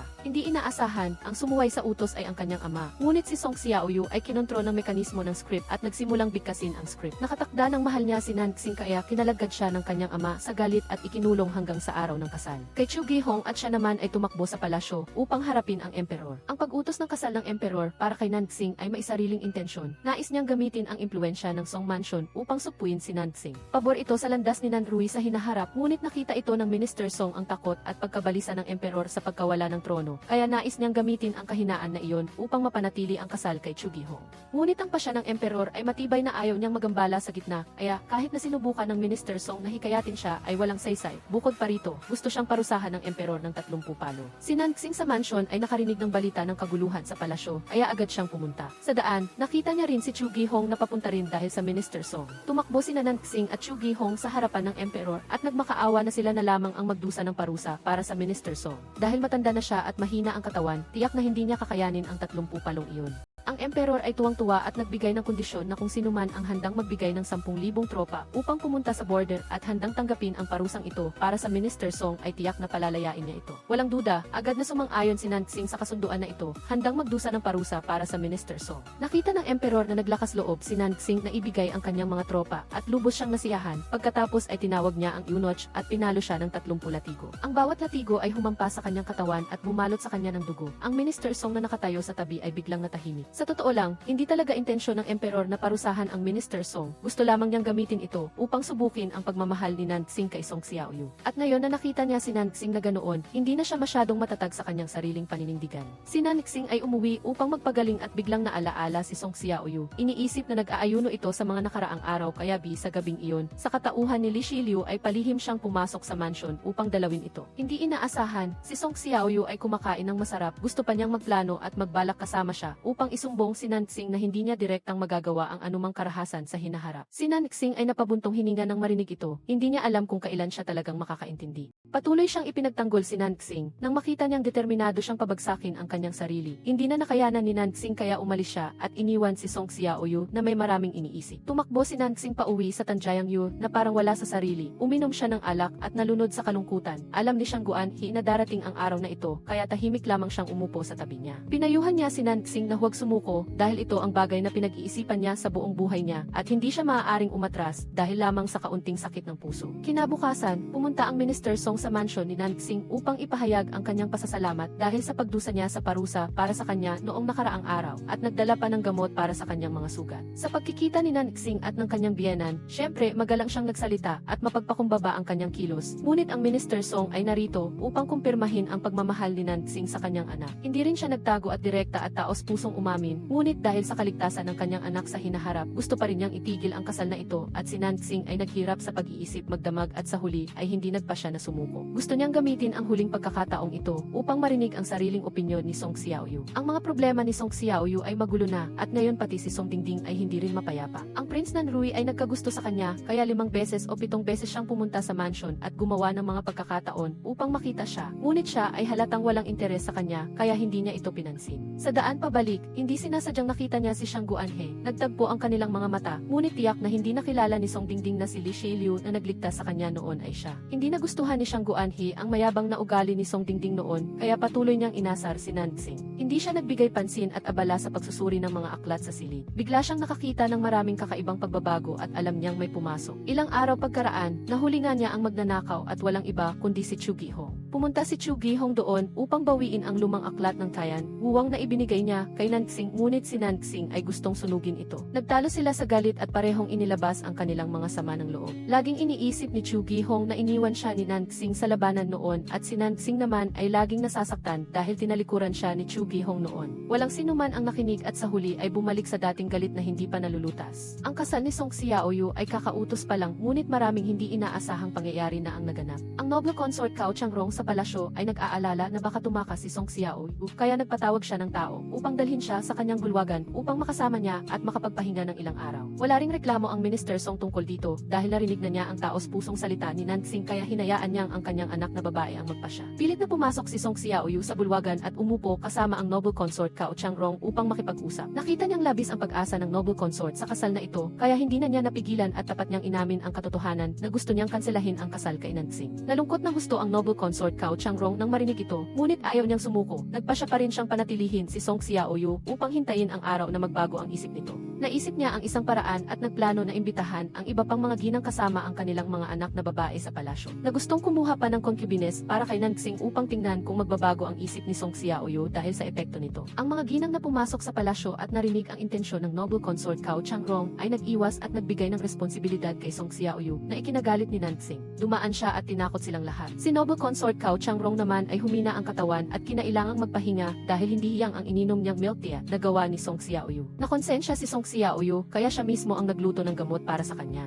Nang makita niya si Nansing, bigla siyang nagpasalamat dito dahil lagi siyang sinusuportahan na panandali ang ikinatuwa niya. Habang nagkakasayahan sina Song Xiaoyu at Nansing sa palasyo, sa Tanjiangyu naman, nahihirapan si Xiang Guanhe na harapin si Song Dingding. Madalas siyang bumibisita at bawat pagbisita ay nagdadala siya ng isang drawing upang iregalo kay Li Shiliu na laging nasa isip niya. Nang makita niya si Xiang Guanhe, wala siyang pag-aalinlangan na pinuna ito na ikinagalit niya. Ngunit sa labas ay ganito, si Xiang Guanhe ay nagkunwari bilang si Li Shiliu muli sa dahilan na tanggihan si Song Dingding. Inakala niyang maaari niyang gamitin ang matitinding salita upang paalisin si Song Dingding na magpapaiwan sa kanya ng damdamin, ngunit sa halip na manalo sa matatag na pananaw niya, siya pa ang napaantig. Hindi sinasadyang nakita ang pagkakapareho nilang dalawa, kaya napilitan siyang magbigay ng pahapyaw na sagot at tumakas. Si Song Xiaoyu naman, pagkatapos magluto ng gamot para sa noble consort Cao Changrong, ay inutusan siyang dalhin ang pagkain kay Nansing. Alam niyang gusto na naman siyang itambal ng noble consort Cao Changrong, kaya hindi na siya nagreklamo at hinabol siya, ngunit hindi sinasadyang narinig niya ang pag-uusap nila ni General Gao.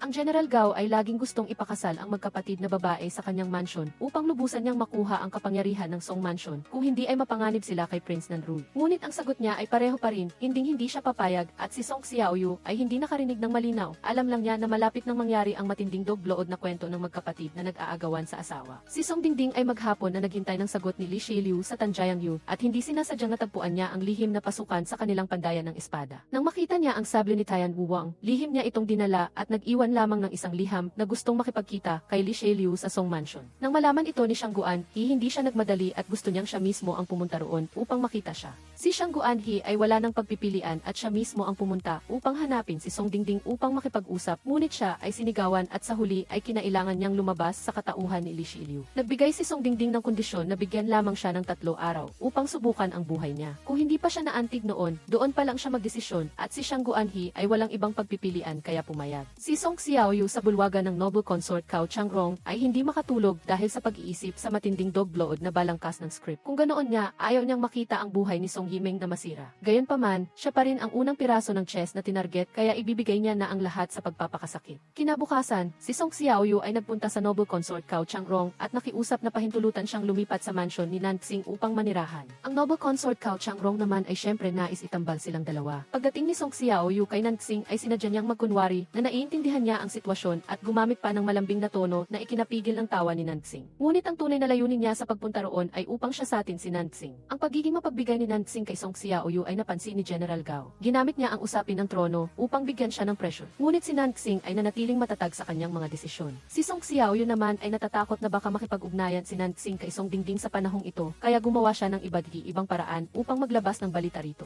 Halos natagpuan na ni Song Xiaoyu ang maskara na itinago ni Nansing sa tabi ng kama. Mabuti na lang at napigilan niya ito sa oras. Sina Song Dingding at Xiang Guanhe sa Tanjiangyu ay nagsimula na sa isa sa mga unang araw ng pag-aaral. Sinadya ni Xiang Guanhe na dalhin siya sa Tanjiangyu upang maglaro ng pagsusugal. Naiinis siya sa nakita niyang magaspang na grupo ng mga tao. Ngunit si Song Dingding ay hindi madaling kalaban, naglakas loob siyang maglaro at nanalo agad sa isang pustahan. Inangkin niya ang lahat ng ginto ni Hu na umuwi si Hu na umiiyak. Kinabukasan ay ang araw ng karanasan sa buhay ni Song Dingding. Hindi papayag si Xiang Guanhe na palampasin ang pagkakataong ito upang maglaro. Buong araw siyang gumala sa kalye at nagpakita ng magaspang na ugali. Sa huli nang dumating siya sa tahi ang damit, sinadya niyang pintasan ang damit ni Song Dingding at nagtagumpay siyang paalisin ito ng nagtatampo. Ngunit hindi niya inasahan na naghanda rin siya ng magkapares na damit para sa kanya ng buong puso. Kahit na kailangan ni Xiang Guanhe na gawin ang kanyang trabaho, hindi siya komportable na saktan si Song Dingding. Samantala, si Song Xiaoyu ay hindi sumuko at nagpatuloy sa paggawa ng paraan upang sirain ang kakayahan ni Nansing na magkaanak. Nagdala siya ng lason, ngunit sinabi niyang ito ay napakagaling na gamot at gusto niyang tikman ni Nansing. Sa kabila ng pagtawag ni Nansing sa kanya palapit, handa siyang magsakripisyo upang masubuan siya ng isang kutsarang gamot. Sa pagitan ng distansya na ito, pareho silang naging ilag at sa huli ay nabasag ang tasa ng gamot. Si Song Xiaoyu ay pinagalitan pa ni Nansing na ikinagalit niya at nahihiyang umalis. Si Nansing naman ay mukhang tuwang-tuwa. Pagkatapos magsalita ng masama kay Song Dingding, si Xiang Guanhe ay buong araw na nag-iisip at nag-inom na lamang ng alak. Hindi pa niya nababawi ang sable, ngunit nasaktan na niya ang puso ng isang taos pusong babae. Hindi niya alam kung paano kakausapin ang boss. Tamang Tamang-tama, dumating din si Nansing sa Tanjayang Yu at nagulat siya nang marinig na nawawala ang sable.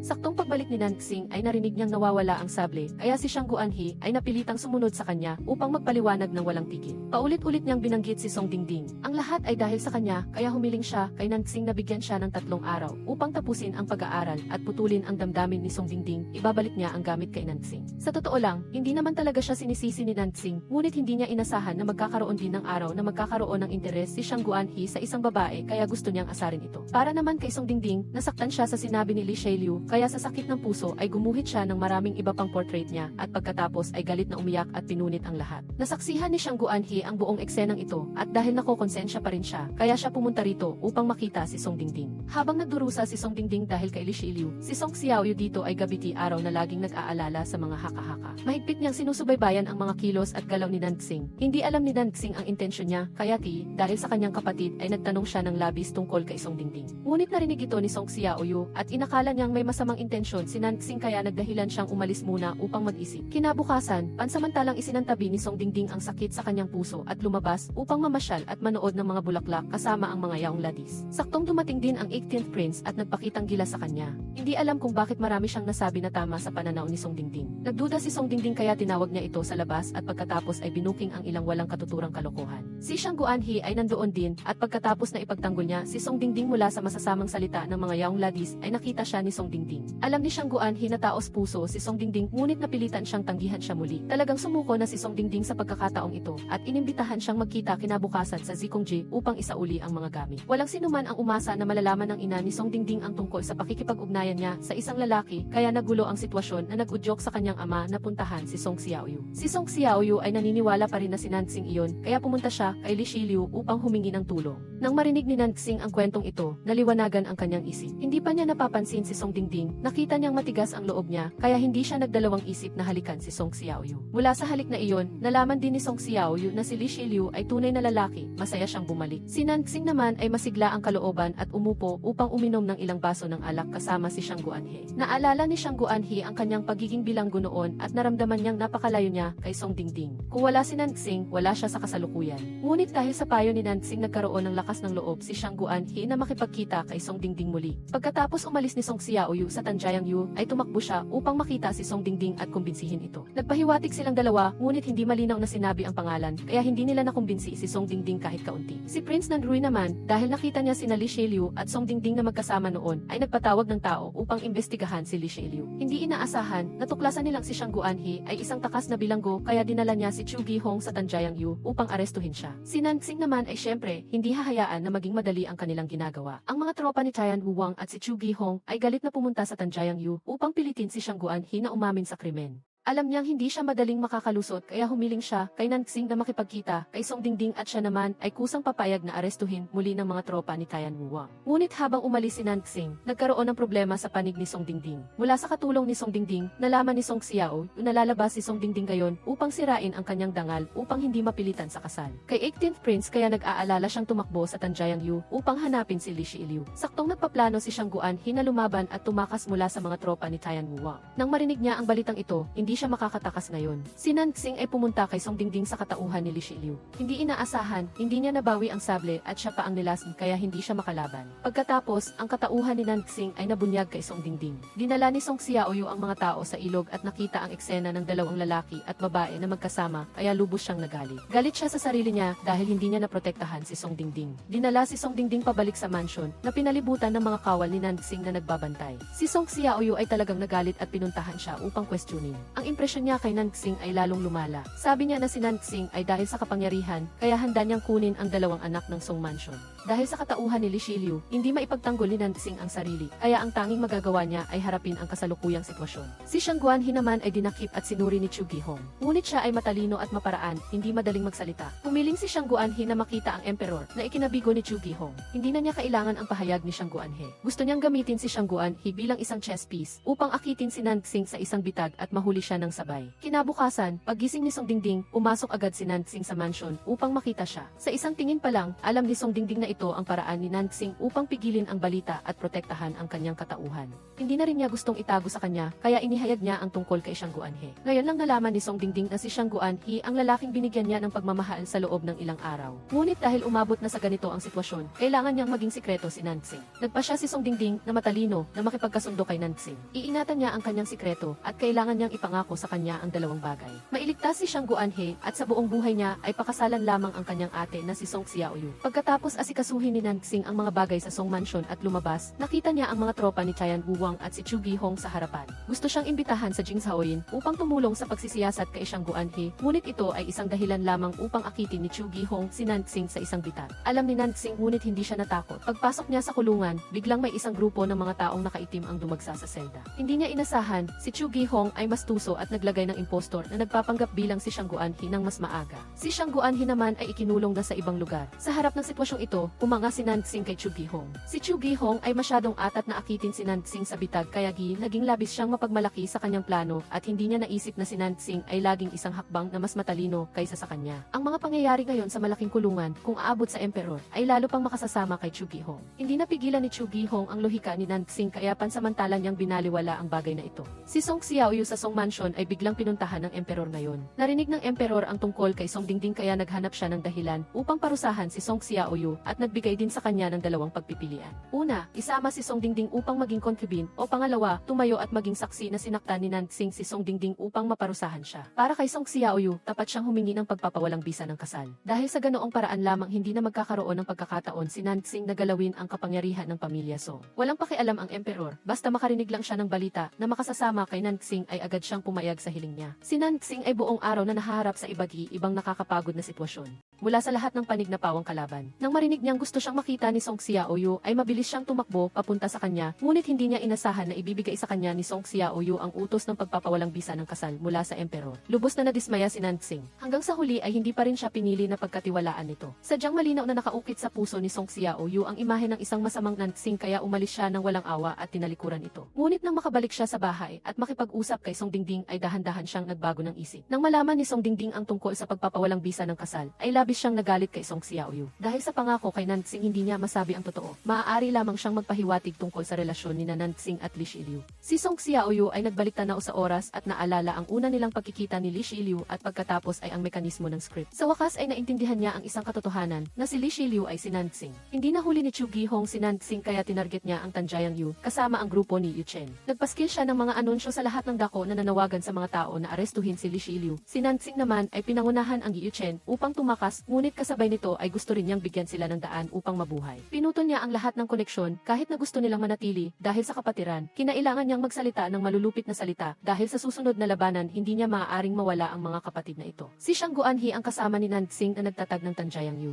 Ang lahat ng ginawa nila noon ay mabuti para sa mga tao, mga bagay na hindi magawa ng korte. Kung gusto nilang isumbong niya si Nansing, mas mabuti pang kunin na lang nila ang buhay niya. Si Song Xiaoyu naman, matapos malaman ang katotohanan, tumakbo siyang mag-isa sa Tanjiang Yu na ngayon ay walang tao. Hawak ang kutsilyo at sinaksak ang sarili. Tamang-tama, umandar ang mekanismo ng script. Si Nansing na nandoon ay kinalagkad upang pigilan ang kutsilyo sa kamay ni Song Xiaoyu habang suot ang damit ni Li Shiliu. Kahit alam na ni Song Xiaoyu na si Nansing ay si Li Shiliu, hindi pa rin niya matanggap ang katotohanan nang makita niya itong nagpakita ng kanyang katauhan sa pagkakataong ito. Gusto pa ring magpaliwanag ni Nansing hanggang ngayon, ngunit si Song Xiaoyu ay mayroon ng masamang pakiramdam sa kanya at nalaman niya pa na matagal na siyang niloloko tungkol sa kanyang damdamin. Akala niya ay talagang gusto siyang samantalahin ni Nansing kaya masakit sa kalooban niya na iniwan siya ng nag-iisa. Nang pinigilan siya ni Nansing, sinubukan pa niyang saksakin ang kamay niya gamit ang dagger at nang makalabas siya at makita ang mga tropa ni Tian Wuwang, dinala siya upang makita si Chu Gihong para sa interogasyon. Si Nansing ay halos gumuho na ngayon, gusto niyang protektahan si Song Xiaoyu hanggang sa huli, ngunit mayroon pang General Gao na nagpapahirap sa likod niya kaya hindi siya madaling makakilos. Si Song Xiaoyu ay hindi pa nakakabawi nang dalhin siya ni Ronghua upang makita si Chu Gihong. Akala ni Chu Gihong ay nakita niya si Li Shiliu kaya dinala niya ito rito. Nang makita niyang wala siyang makuhang impormasyon at ginagalit pa siya nito, nagalit si Chu Gihong at sinigawan siya bago umalis. Sa gabi, inimbitahan ng emperor ang mga ministro upang mag-ulat ng mga pangyayari sa mga nakaraang araw. Siyempre, si Chu Gihong ang pinakasabik na tumayo at ipahayag ang tungkol kay Xiang Guanhe at sa Tanjiang Yu na hindi direktang naglagay ng atensyon ng emperor kay Nansing.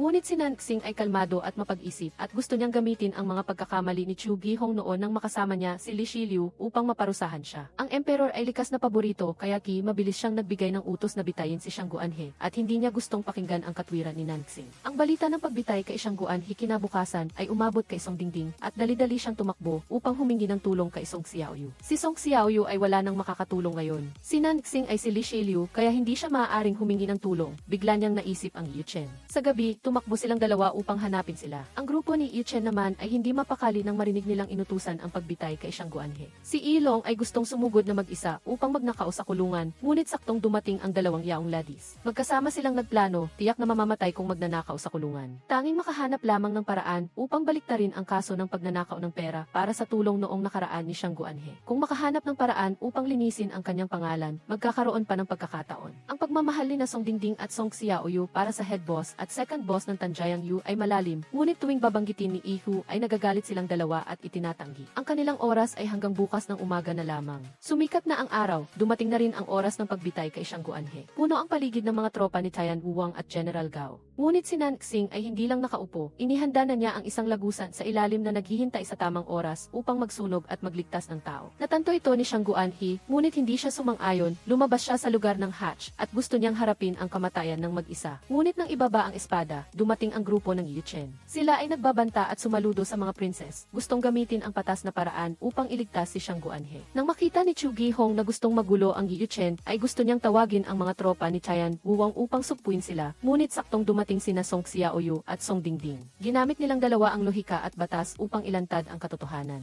Isang gabi lang ang kanilang pagsisiyasat, ngunit natuklasan na nila ang kawalang katarungan kay Xiang Guanhe. Noong taong iyon, dahil sa katiwalian ng opisyal sa baha na nagdulot ng paghihirap sa mga tao, si Xiang Guanhe mismo ang naglakas loob na nakawin ang gintong ninakaw at ibinalik ito sa mga tao. Kaya, ang kasong iyon ay dapat na imbestigasyon sa katiwalian ng opisyal sa korte at hindi ang paglagay ng lahat ng kasalanan kay Xiang Guanhe. Si Nanxing noon ay ipinikit na lang ang mata dahil sa pang-aapi ni General Gao, ngunit nag-iwan din siya ng daan para kay Xiang Guanhe upang mabuhay. Nang malantad ang katotohanan, lihim na nakahinga ng maluwag si Nanxing dahil naligtas niya ang buhay ni Xiang Guanhe, ngunit pagkatapos ay sinisi siya ni Song Xiaoyu dahil sa pagbaliwala sa damdamin ng Yu Chen. Matagal na nilang ipinagkatiwala ang kanilang buhay sa kanya at gumawa ng lahat ng uri ng bagay, at si Nanxing mismo, dahil sa pintas ni Song Xiaoyu, ay nagsimulang magbago. Gusto niyang mamuhay ng totoo sa kanyang sarili kaya gumawa siya ng sarili niyang desisyon. Gusto niyang sumama ang Yu Chen sa mga tropa ni Tian Wuwang para imbestigahan at pagkatapos ay palayain upang mamuhay ng marangal sa liwanag. Hindi na dahil sa kanya kaya sila naglalakad sa dilim. Ang Yu Chen, kahit anong mangyari sa huli ay nakikinig lang sa utos ni Nanxing. Si Nanxing ay nabuhay ng maraming taon sa ilalim ng pang-aapi ni General Gao at ng korte, at ngayon ayaw na niyang maabala sa tinatawag na Imperial Family. Pinabayaan ang mga salita ng mga ministro, si Nanxing ay tumayo sa harap ng emperor at inamin ang lahat ng kasalanan at ang kanyang katauhan bilang si Li Shiliu, humihingi lamang ng parusa para sa kanyang sarili. Hindi na siya isang prince, mamumuhay na lamang siya ng isang buhay para sa mga tao. Natanto ng Minister Song ang tunay na pagkatao ni Nanxing at pinagtanggol siya. Hindi na kailangang gumawa ng kahit ano ng emperor at maalis na ang prince na laging nagbabanta sa kanyang trono, kaya agad siyang sumang-ayon. Si Nanxing ay malupit na hinila ng emperor at pinarusahan ng 60 palo sa poste ng prince sa harap ng mga ministro. Lahat sila ay nalulungkot ngunit walang naglakas loob na magsalita.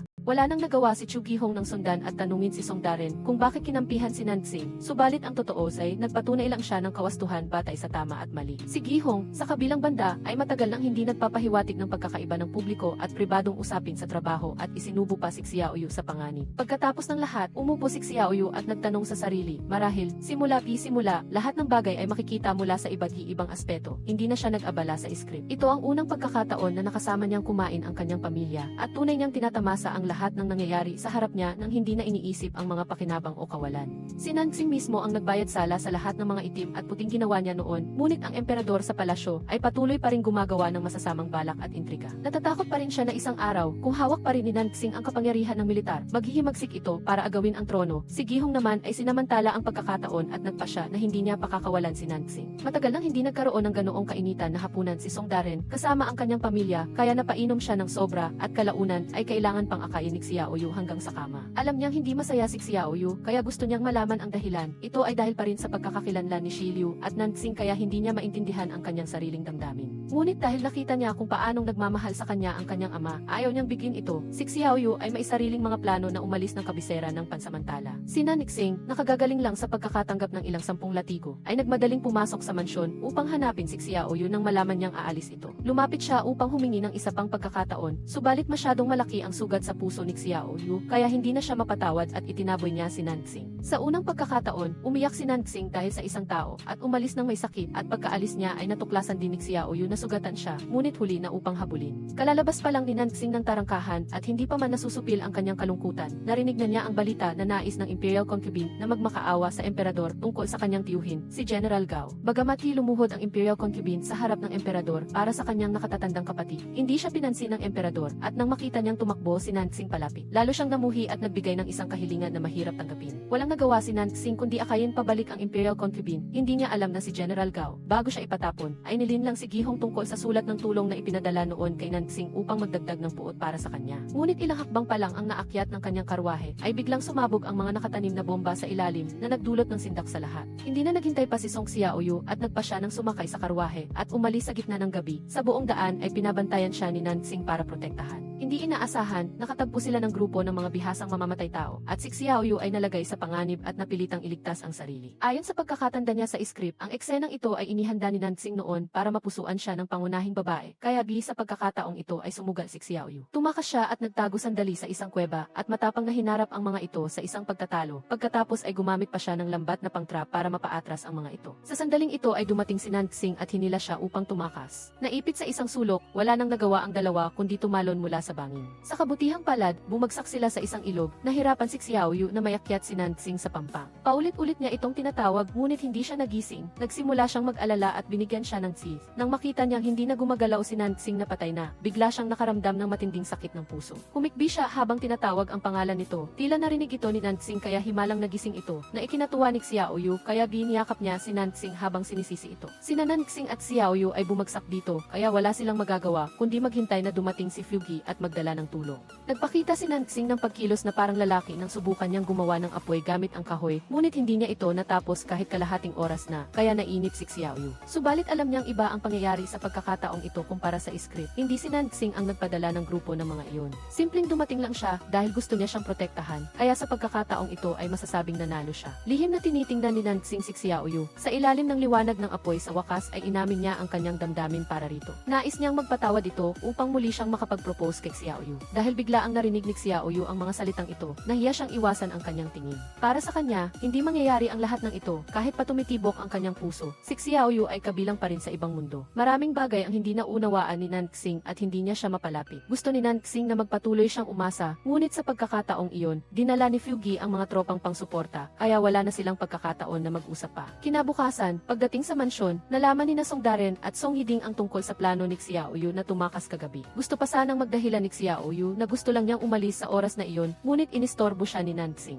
Pinalaki niya ang kwento tungkol sa mga mamamatay tao kagabi upang mag-alala si Song Darren, kaya nagpa siya itong ipagbawal si Xiaoyu na lumabas ng basta-basta, na labis na ikinagalit niya. Akala niya ay tapos na ang lahat, subalit pagkatapos ay nakatanggap si Nansing ng masamang balita tungkol sa pagkamatay ni General Gao. Ang lahat ng mga opisyal na dating nasa ilalim niya ay nagmadaling lumapit upang hintayin ang desisyon ni Nansing. Sa pagkakataong ito, ayaw na niyang mag-isip ng sobra. Nag-utos lamang siya sa pamilya ni General Gao na pumunta sa Kapitolyo upang bawiin ang bangkay ni General Gao mula kay Chu Gihong. Hindi maiwasang maghinala ni Nansing na posibleng gamitin ni Gihong ang pangyayaring ito upang siya ay maparusahan sa hinaharap. Si Chu Gihong ay talagang gustong samantalahin ang pangyayaring ito upang umakyat sa posisyon. Pinaghihinalaan pa rin niya na gusto ni Nansing na balikan ang kaso ng labanan noon, ngunit dahil sa pag-iingat ng emperador ay hindi makakilos si Gihong. Ngayon, ang Imperial Guard ay pinalabas na ayon sa utos. Dumating si Yiding sa harap ng pintuan upang salubungin si Xiang Guanhe, at nang makita niya si Yiding ay muntikan na siyang bumalik sa kulungan. Pagkatapos ni Nansing, si Yiding ay tiyak na hihilingin si Xiang Guanhe na magtrabaho sa Mansyon Song. Malaki ang babayaran niya at si Xiang Guanhe na walang ginagawa ay wala ring magawa kundi sumunod. Si Song Xiaoyu naman ay nagdududa nang matanggap ang balita ng pagkamatay ni General Gao. Isa rin siyang mahalagang kontrabida, kaya hindi siya basta-basta mamamatay. Ngunit ngayon, kumakalat sa korte ang chismis na pinaghihinalaan si Nansing na pumatay kay General Gao, kaya ayaw na ni Song Darren na makipagkita siya kay Nansing sa panahong ito. Pagbalik ni Yilong at ni Hugh, agad silang sumama sa Imperial Guard ayon sa utos ni Nansing upang sundan ang mga pahiwatig at imbestigahan ang nakaraang pagtatangka sa buhay ni Xiaoyu. Humanap ang dalawa ng isang organisasyon na kayang bayaran para makita ang kanilang amo. Hindi lamang si Imperial Guard ang nag-imbestiga, kundi nakakuha rin si Gihong ng pahiwatig tungkol sa labanan. Nakita niya ang sundalo ng Tianmu na nagdala ng sulat noong taon na iyon na buhay pa at nasa kalye, kaya galit siyang sumugod at sinuntok ito. Nahuli ni Chu Gihong ang sundalo na nagdala ng sulat at hindi na niya makontrol ang sarili. Galit na galit siyang sumulong para tanungin ito at si Liu Yi ay takot lang na humingi ng tawad. Si Gihong ay maraming taon nang nagdadalamhati sa pagtataksil sa labanan. Kung hindi siya umasa kay Nansing, hindi sana nagpakasakit ang kanyang ama at ang hukbo ng Tianmu. Ang si Liu Yi ay nagpahayag na si Nansing ang kumokontrol sa kanya. Nais na niyang umamin kaya nakipagkita siya kay Gihong sa gubat ng Jiangsong upang makakalap ng sapat na ebidensya para sa kanyang testimonya. Ang gubat ng Jiangsong din ang lugar kung saan nakipagkita ang organisasyon kina Ilong at Dihu. Dumating ng maaga ang dalawa at hindi sinasadyang nakarinig ng mga paggalaw kaya tumakbo sila. Hindi inaasahang nakita nila ang bangkay ni Liu Yi at sa tamang sandali ay dumating ang hukbo ng Tianmu. Nakita ni Gihong ang eksenang ito at inakala niya na nagpadala si Nansing ng mga tao upang patayin si Liu Yi kaya inutusan niyang arestuhin sina Jihu at Elong para sa investigasyon. Ang puso ni Gihong ay nabulag ng puot at hindi na niya pinapahalagahan ang katotohanan. Hangad lamang na maparusahan si Nansing ay nagtiyaga siyang gumamit ng torture upang pilitin sina Ilong at Jihu na umamin. Gusto niya silang palitan si Liu Yi bilang mga saksi at kunin ang kanilang pahayag upang akusahan si Nansing. Ang 18th Prince ay natatakot sa kakaibang pag-ugali ni Gihong at nais siyang pigilan, ngunit tila matagal nang ang lumihis si Gihong sa tamang landas. Sa sandaling ito, isang dalubhasang manlilin lang ang palihim na pumasok sa mansyon ng prinsipe. Ang simpleng bahay ay tila walang tao, ngunit ang taong naroon ay si General Gao na inakala ng lahat na namatay noong araw na ipinatapon siya. Kalmado siyang nagbalangkas ng plano upang linlangin si Gihong na kamuhian si Nansing. Upang si Nansing ay maging walang awa at harapin si Gihong. Sa ganoong paraan lamang niya mapagtatagumpay si Nansing na agawin ang trono, tulad ng gusto niya. Si Song Xiaoyu ay nakapahinga ng maayos sa mansyon pagkatapos ng ilang araw na pagiging abala, ngunit hindi niya maintindihan kung bakit may kasama pa siyang si Shangguan He na nakahiga at nagrereklamo. Dinala siya ni Ding rito para maglaro ng chess at guzing sa buong araw ng walang pahinga, kaya hirap na siyang huminga, kung hindi lang dahil humiling si Nansing na pumunta siya rito upang samahan si Xiaoyu. Nag-isip na sana siyang mabuti. Sa kabilang banda, naniniwala si Xiaoyu na si Nansing ang mas walang awa kaysa kay Ding. Ngunit mula sa pag-amin ni Shangguan He, naintindihan din niya kung gaano kahirap para kina Nansing at sa kanya na ipaglaban ang kanilang pag-ibig at lampasan ang napakaraming hadlang sa kanilang sarili. Samantala, si Chu Gihong, na hindi pa napipilit si Ilong at Dihu na umamin, ay tumakbo sa mansyon Song at gusto ring pilitin si Song Daren na ibigay sa kanya ang mga talaan tungkol sa labanan noon upang siya mismo ang makapagresolba. Siyempre, hindi pumayag si Song Daren at nagalit agad si Gihong. Nang makita niyang lumabas din si Xiaoyu para ipagtanggol si Nansing, si Gihong ay umalis na lamang nabigo, ngunit lumalaki ang galit sa kanyang puso araw-araw. Si Nanrui ay nag-aalala para sa kanyang nakatatandang pinsan nang makita niya ang sitwasyon ni Gihong.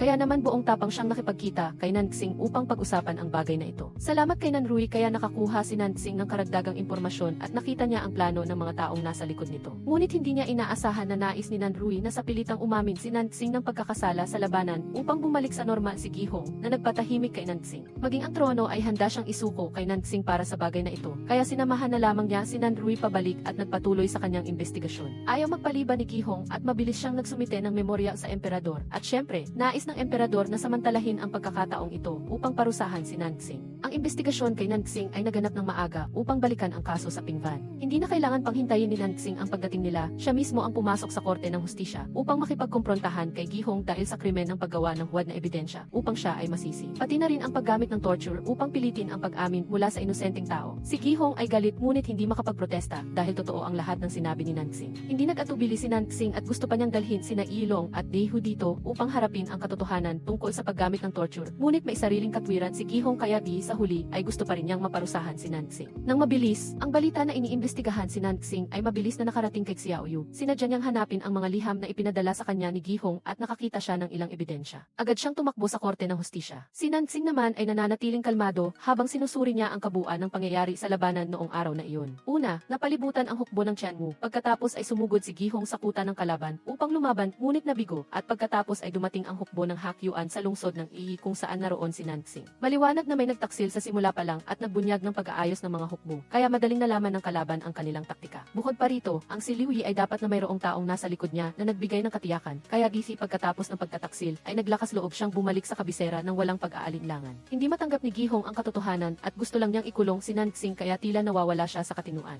Sa mismong sandali na iyon ay tumakbo si Xiaoyu at gustong gamitin ang ilang ebidensya upang ipagtanggol si Nansing ngunit duwag na tinanggihan ni Gihong Gihong ang liham na isinulat niya para sa kanya na labis na ikinadismaya ni Xiaoyu. Hindi pa man dumating ang hukuman ay dumating na ang utos ng emperador upang hatulan si Nanxing sa kasong pakikipagsabuatan sa kalaban at dinala siya sa bilangguan. Si Nanxing ay inakusahan ng maling paratang ngunit nanatili siyang kalmado dahil kung maniniwala lang sa kanya si Xiaoyu ay wala nang iba pang mahalaga. Nakita ni Xiaoyu si Nanxing na nagdusa sa maling paratang at dinala sa bilangguan kaya ginagpa siya siyang hindi susuko. Bumalik siya upang halungkatin ang mga lumang labanan kung saan lumaban si Nanxing para sa lahat. Ang sikat at mahiwagang tagumpay niya. Dala lahat ng iyon at tumakbo sa palasyo at lumuhod sa harap ng emperador sa malamig na panahon upang humingi ng panayam. Samantala, ang kulungan kung saan nakakulong si Nanxing ay biglang sinugod ng ibang mga sundalo. Walang iba ang sumusunod kundi si General Gao. Nahulaan na ni Nanxing ang lahat kaya hindi siya nagpakita ng pagkagulat. Ginawa ni General Gao ang lahat ng ito upang itulak si Nanxing sa isang sulok para siya ay magrebelde kasama niya. Ngunit sa sandaling iyon ay dumating ang emperador dala ang kanyang mga tropa. Kaya napagtanto ni General Gao na siya ay nahulog sa bitag ni Nanxing. Ang totoo ay isang araw bago nito, pumunta si Nanxing at nakiusap sa emperador na makipagpustahan sa kanya upang ilabas si General Gao.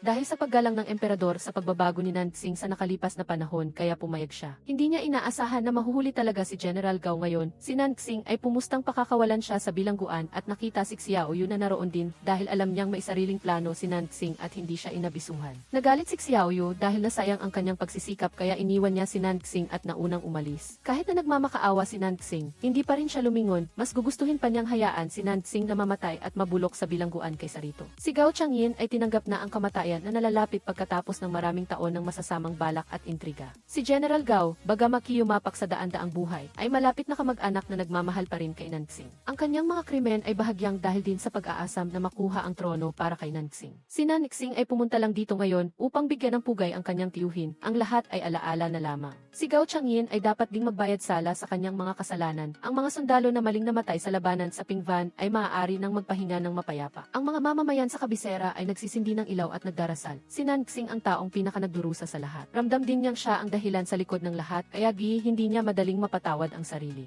Ilang araw ang lumipas, si Nanxing ay tumupad sa kanyang pangako sa emperador. Dahil naglakas loob siyang magbigay ng kondisyon upang mahuli si General Gao, handa siyang isuko ang kanyang kapangyarihan militar at sandata sa emperador. Ngunit tila mayroon ng ibang pananaw ang emperador sa kanya. Hindi lang niya hindi kinuha ang kapangyarihang militar, itinalaga pa niya si Nanxing bilang prinsipe ng korona. Handa na rin siyang alisin ang kanyang pagdududa kay Nanxing tungkol sa ina ni Nanxing noong taong iyon. Matapos ang lahat ng sakit na dinanas ni Nanxing, sa wakas ay opisyal at legal na nakamit niya ang kanyang mga unang tagumpay sa liwanag ng katotohanan. Pagkaalis sa bulwagan ng emperador, nakita pa ni Nanxing si Nanrui. Ang dalawa, na dati ay nag-aaway dahil sa pag-ikot ng kapangyarihan, ay muling nakatawag ang kuya at bunso sa isa't isa. Si Nanrui ay tila mas lalong nag-mature dahil kay Nanxing. Lubos niyang kinilala ang pagsisikap ni Nanxing mula pa noon, na labis na ikinatuwa nito. Ang balita na itinalaga si Nanxing bilang prinsipe ng korona, ay mabilis na kumalat sa lahat ng tao sa kabisera. Kasama rito si Chu Gihong na patuloy na may galit kay Nanxing, at pati na rin ang Imperial Guard na masaya dahil umangat na naman ng bagong antas ang kanilang kuya. Narinig din ni Song Xiaoyu ang balitang ito. Bigla niyang naisip ang mga madugong eksena na naghihintay sa kanya sa hinaharap sa script kaya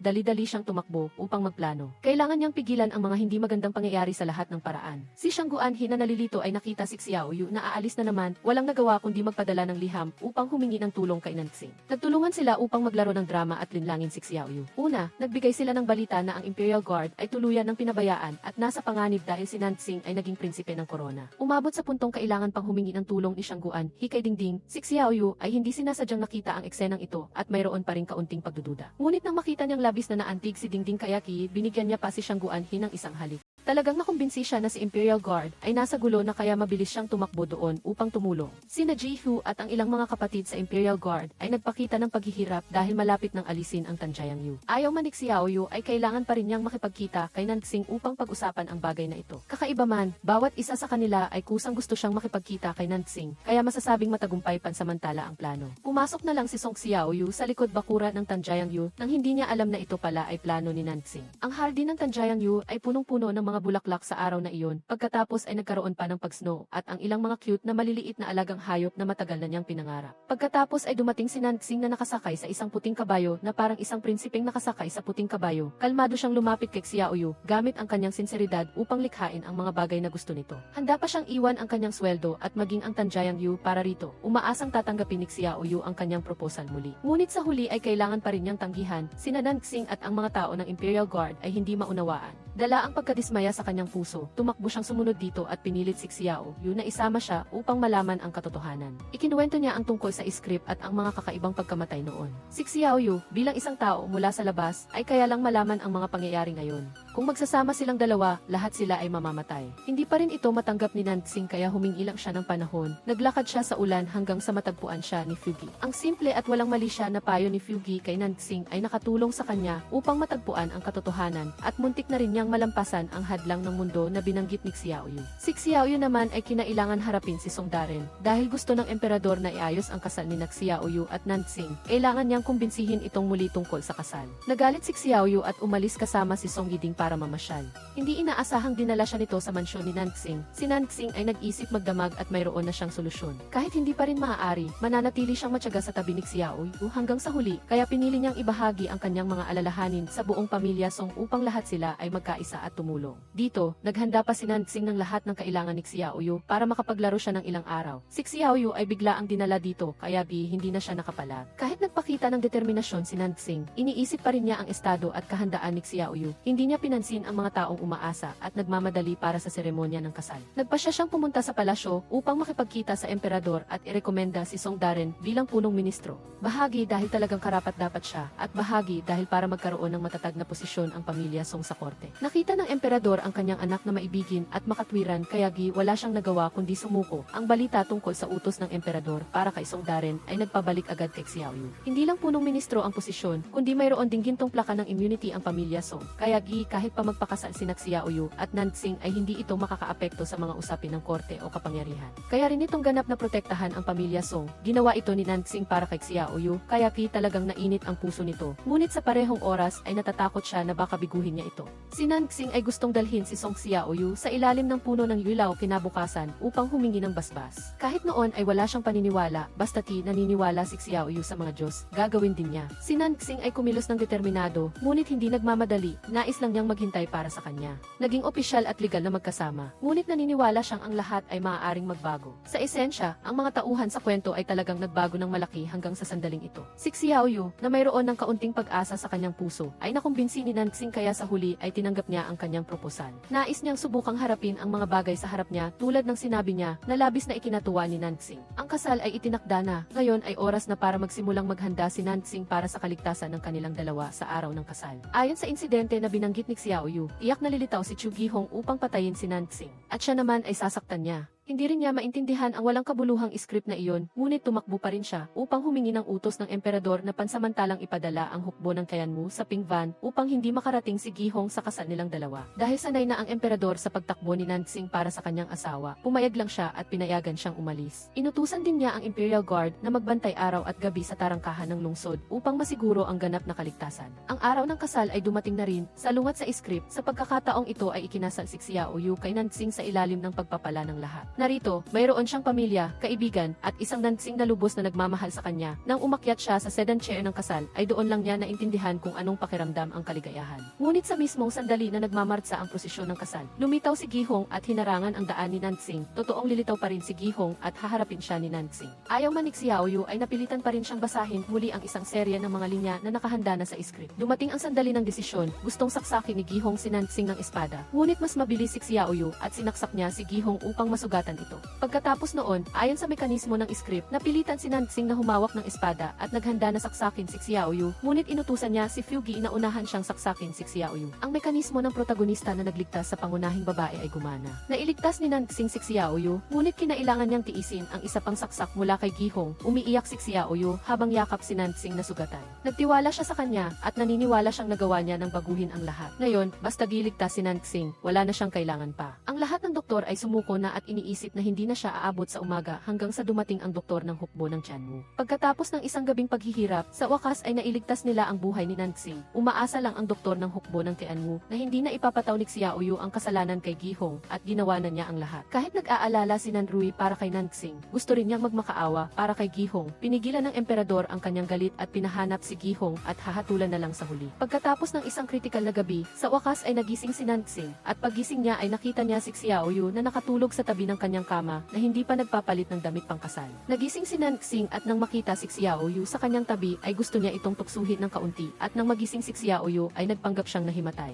Ang daming inaalala ni Xiaoyu at sinuri ang sugat ni Nansing. Sinamantala naman ito ni Nansing at mahigpit siyang niyakap na labis na ikinagalit niya at kinagat pa siya. Sina Shang Guanhe at Fugi ay nakarinig ng ingay at tumakbo papasok, ngunit nang makita ang eksenang ito ay naunawaan nila at lumabas upang iwan ang dalawa na magkasama. Pagkalabas pa lang ni Shang Guanhe ay pinagplanuhan na niya na sa susunod na taon ay tiyak na sasalubungin nila ang apo ni Nansing. Samantala, si Chu Gihong na may sugat sa katawan at tumatakas ng magdamag ay hindi inaasahang tinulungan ng isang tao. Ngunit nang magising siya ay natuklasan niya na ang tao sa harap niya ay ang kanyang ama na nagpakasakit sa larangan ng digmaan. Si Nansing ay maswerteng nakaligtas sa kamatayan nang makita niya si Xiaoyu sa kanyang tabi. Gusto niyang magpa-baby kahit oras na ng kainan, hinihingi na hipan niya ang pagkain para sa kanya. Si Fugi ay hindi pa nakikita ang kanyang kamahalan ng magdamag at gusto pa siyang paalisin ni Nansing upang makipaglandian kay Xiaoyu kaya labis siyang nalungkot. Sa kabutihang palad, may Shang Guanhe si Fugi na kasama niyang uminom ng alak at makipagkaibigan. Karaniwan silang parang aso at pusa, ngunit ngayon ay nakaramdam sila ng pakikiramay na kakaiba. At pagkatapos ng ilang sandali ng pag-uusap, napagtanto ni Fugi na sina Shang Guanhe at Dingding ay nagkakagusto na rin sa isa't isa, kaya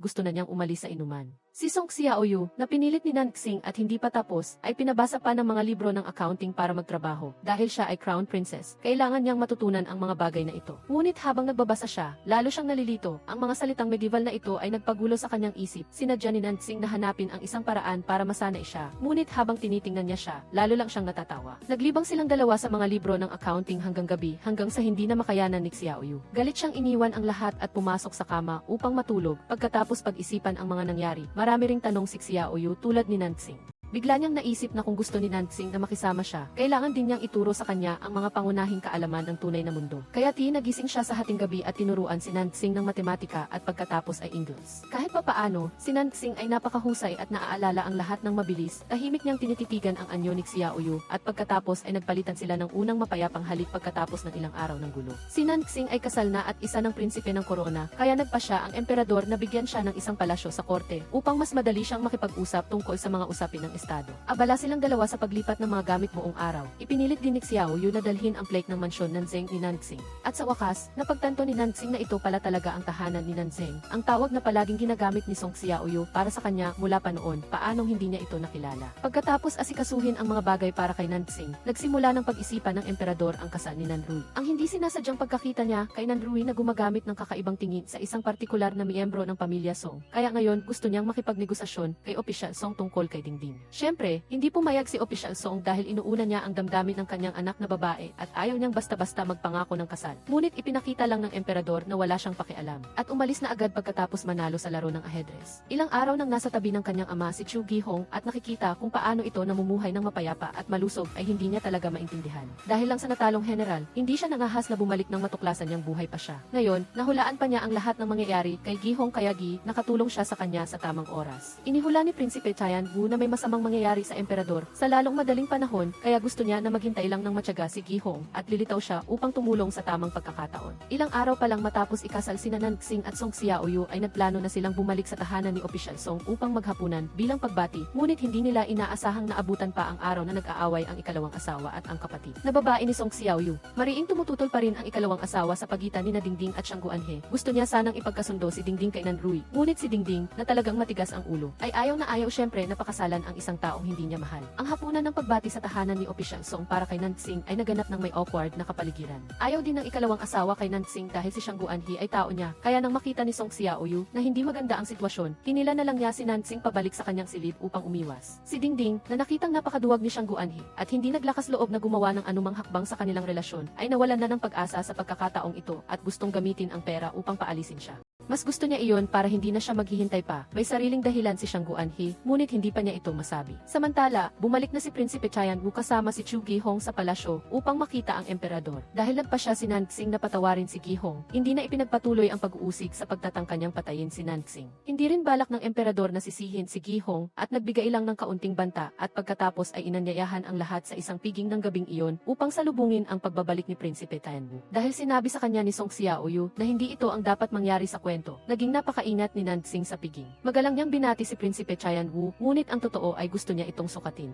At pagkatapos noon, aksidente siyang nakakain ng karne na hindi niya kailanman kinakain sa hapagkainan, kaya napansin ni Gihong ang pagkakaiba. Nang walang nakapansin, tumakbo si Prinsipe Chayan Wu sa palasyo ng Fanghua upang hanapin si Song Xiaoyu. Hindi inaasahang tinawag niya ang kanyang tunay na pangalan. Ang taong nasa loob ni Prinsipe Chayan Wu ngayon ay ang manunulat ng script ng palabas. Bago pa man makapagtanong si Song Xiaoyu kung paanong nakapasok ang manunulat ng script dito, hinila na siya ng eunuch pabalik sa piging. Nang gabing iyon, pag-uwi, dahil sa pagkakamali niya sa hapagkainan, pinaghihinalaan ni Chu Gihong ang manunulat ng script na si Bixyong hanggang sa puntong itinutok niya ang kanyang espada kay Bixyong upang pilitin itong magtapat. Mabuti na lang at siya ang manunulat ng script kaya ginamit ni Bixyong ang mga pangyayari noon upang kumbinsihin si Gihong at pansamantalang binitawan niya ang espada. Si Song Xiaoyu naman ay kinukwento rin ang lahat kay Nansing. Naintindihan ni Nansing pagkarinig na kaya pala naparito si Bixyong ay dahil binago nila ang script kaya malamang ay hanapin sila nito kaagad. Hindi inaasahang mas maaga pa sa inaasahan na dumating si Prinsipe Chayan Wu sa tahanan ni Nanzeng. Sa totoo lang, dahil binago ang script, sinulat niya na siya ay makakaranas ng time travel papunta rito, ngunit nagkatotoo nga ito. At pagdating pa lang ng manunulat ng script ay napakaraming kuda na agad na nagdulot ng labis na pagkayamot kay Nansing. Nagpakita rin siya ng kagustuhang ibalik si Song Xiaoyu sa totoong mundo, ngunit para kay Song Xiaoyu, totoo na ang mundong ito ngayon. Ang Nansing na mahal niya ay totoo rin, kaya nagkaroon sila ng saglit na pagtatalo. Wala ring pakialam si Song Xiaoyu sa anumang nakakainis na script na iyon at gusto lang siyang bigyan ng ilang mahalagang tagubilin sa mundong ito. Naiwang mag-isa si Nansing at hindi mapakali. Natatakot siyang baka makumbinsi si Song Xiaoyu na umalis sa kanya. Ngunit bigla na lang siyang duguan at sumuka ng dugo na isang masamang tanda na labis silang nakialam sa script. Nang hindi niya makumbinsi ang manunulat ng script, gusto ni Song Xiaoyu na hilahin ito at libutin sa mundong ito upang maramdaman ang katotohanan. Dinala niya si Bixyong sa maingay at masiglang Jiang Kanyu upang ipaintindi sa kanya kung gaano talaga kasigla at katotoo ang mundong ginawa niya, kaya mas makakabuti na makisama na lang siya rito. Maya-maya, biglang may ingay mula kay Titaksu sa bulwagan. Dumating si Titaksu upang hanapin si Xiang Guanhe at gusto niya talagang pigilan ang relasyon nila ni Dingding. Malinaw na idineklara ni Xiang Guanhe na kaya niyang pakasalan si Dingding na ikinagalit ni Titaksu. Ang manunulat ng script na nakatingin bilang si Prinsipe Chayan Wu ay lumundag at humiling na ampunin si Xiang Guanhe bilang anak upang bigyang daan ang pagpapakasal niya kay Dingding na ikinagulat ng lahat. Ang nakakalito na pag-ugali ni Prinsipe Chayan Wu ay nagdulot ng maraming katanungan kay Chu Gihong, ngunit sa katunayan ay may sarili siyang plano.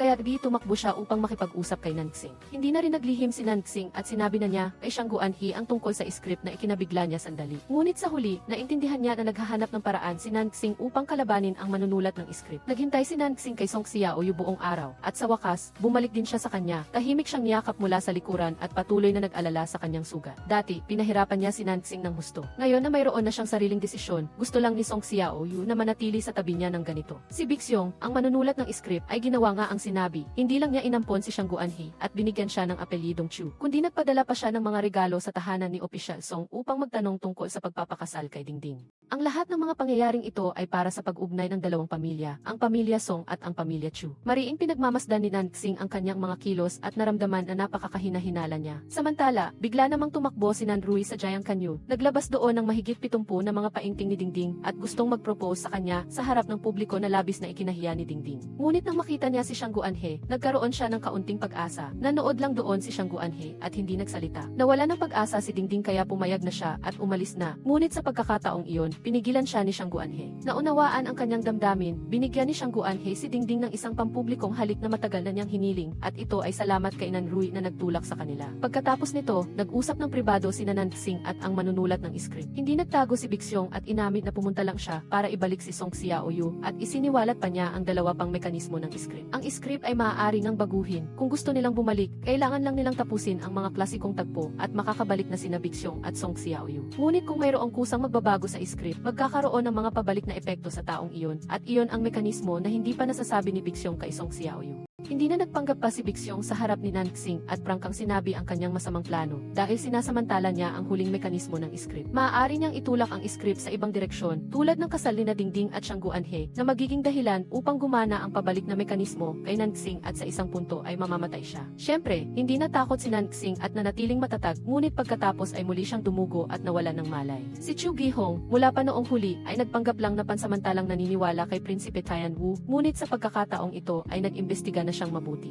Dinala niya si Prinsipe Tianwu sa tabi ng kagubatan at pinilit ang manunulat ng script na sabihin ang lahat ng katotohanan tungkol sa mundong ito. Hindi pinatay ni Gihong ang manunulat ng script agad dahil alam niyang pareho silang may layunin na patayin si Nansing. Ngunit napagtanto rin niya na talagang nagbago na si Gihong at naging ibang tao. Gusto pa niyang maging emperador ng isang bansa na lubos na lumihis sa orihinal na pagtatatag ng kanyang karakter. Nang magising si Nansing matapos siyang mawala ng malay kaninang umaga, nakita niya si Song Xiaoyu sa kanyang tabi at sinasaway siya. Hindi niya sinabi ang buong katotohanan kay Song Xiaoyu at isiniwalat lang niya na gusto siyang saktan ni Prinsipe Tianwu kaya nilason siya. At dahil kumilos na ang manunulat ng script, kailangan ding siya satin ni Shang Guanhe si Prinsipe Tianwu. Sayang at wala siyang nalaman, ngunit nalaman niya na nagpapadala ng tulong si Gihong kaya bumalik siya upang mag-ulat kay Nansing. Mukhang malapit na namang mangyari ang susunod na klasikong tagpo. Sinimulan na ni Gihong ang kanyang plano. Naglagay siya ng lason sa keso na binili ni Nanrui para sa emperador at sa gayo ay didirektang nalason ang emperador sa harap ng lahat. Sisisihin si Nanrui at tatakas siya upang hanapin si Nansing ngunit haharangin siya ni Gihong sa daan.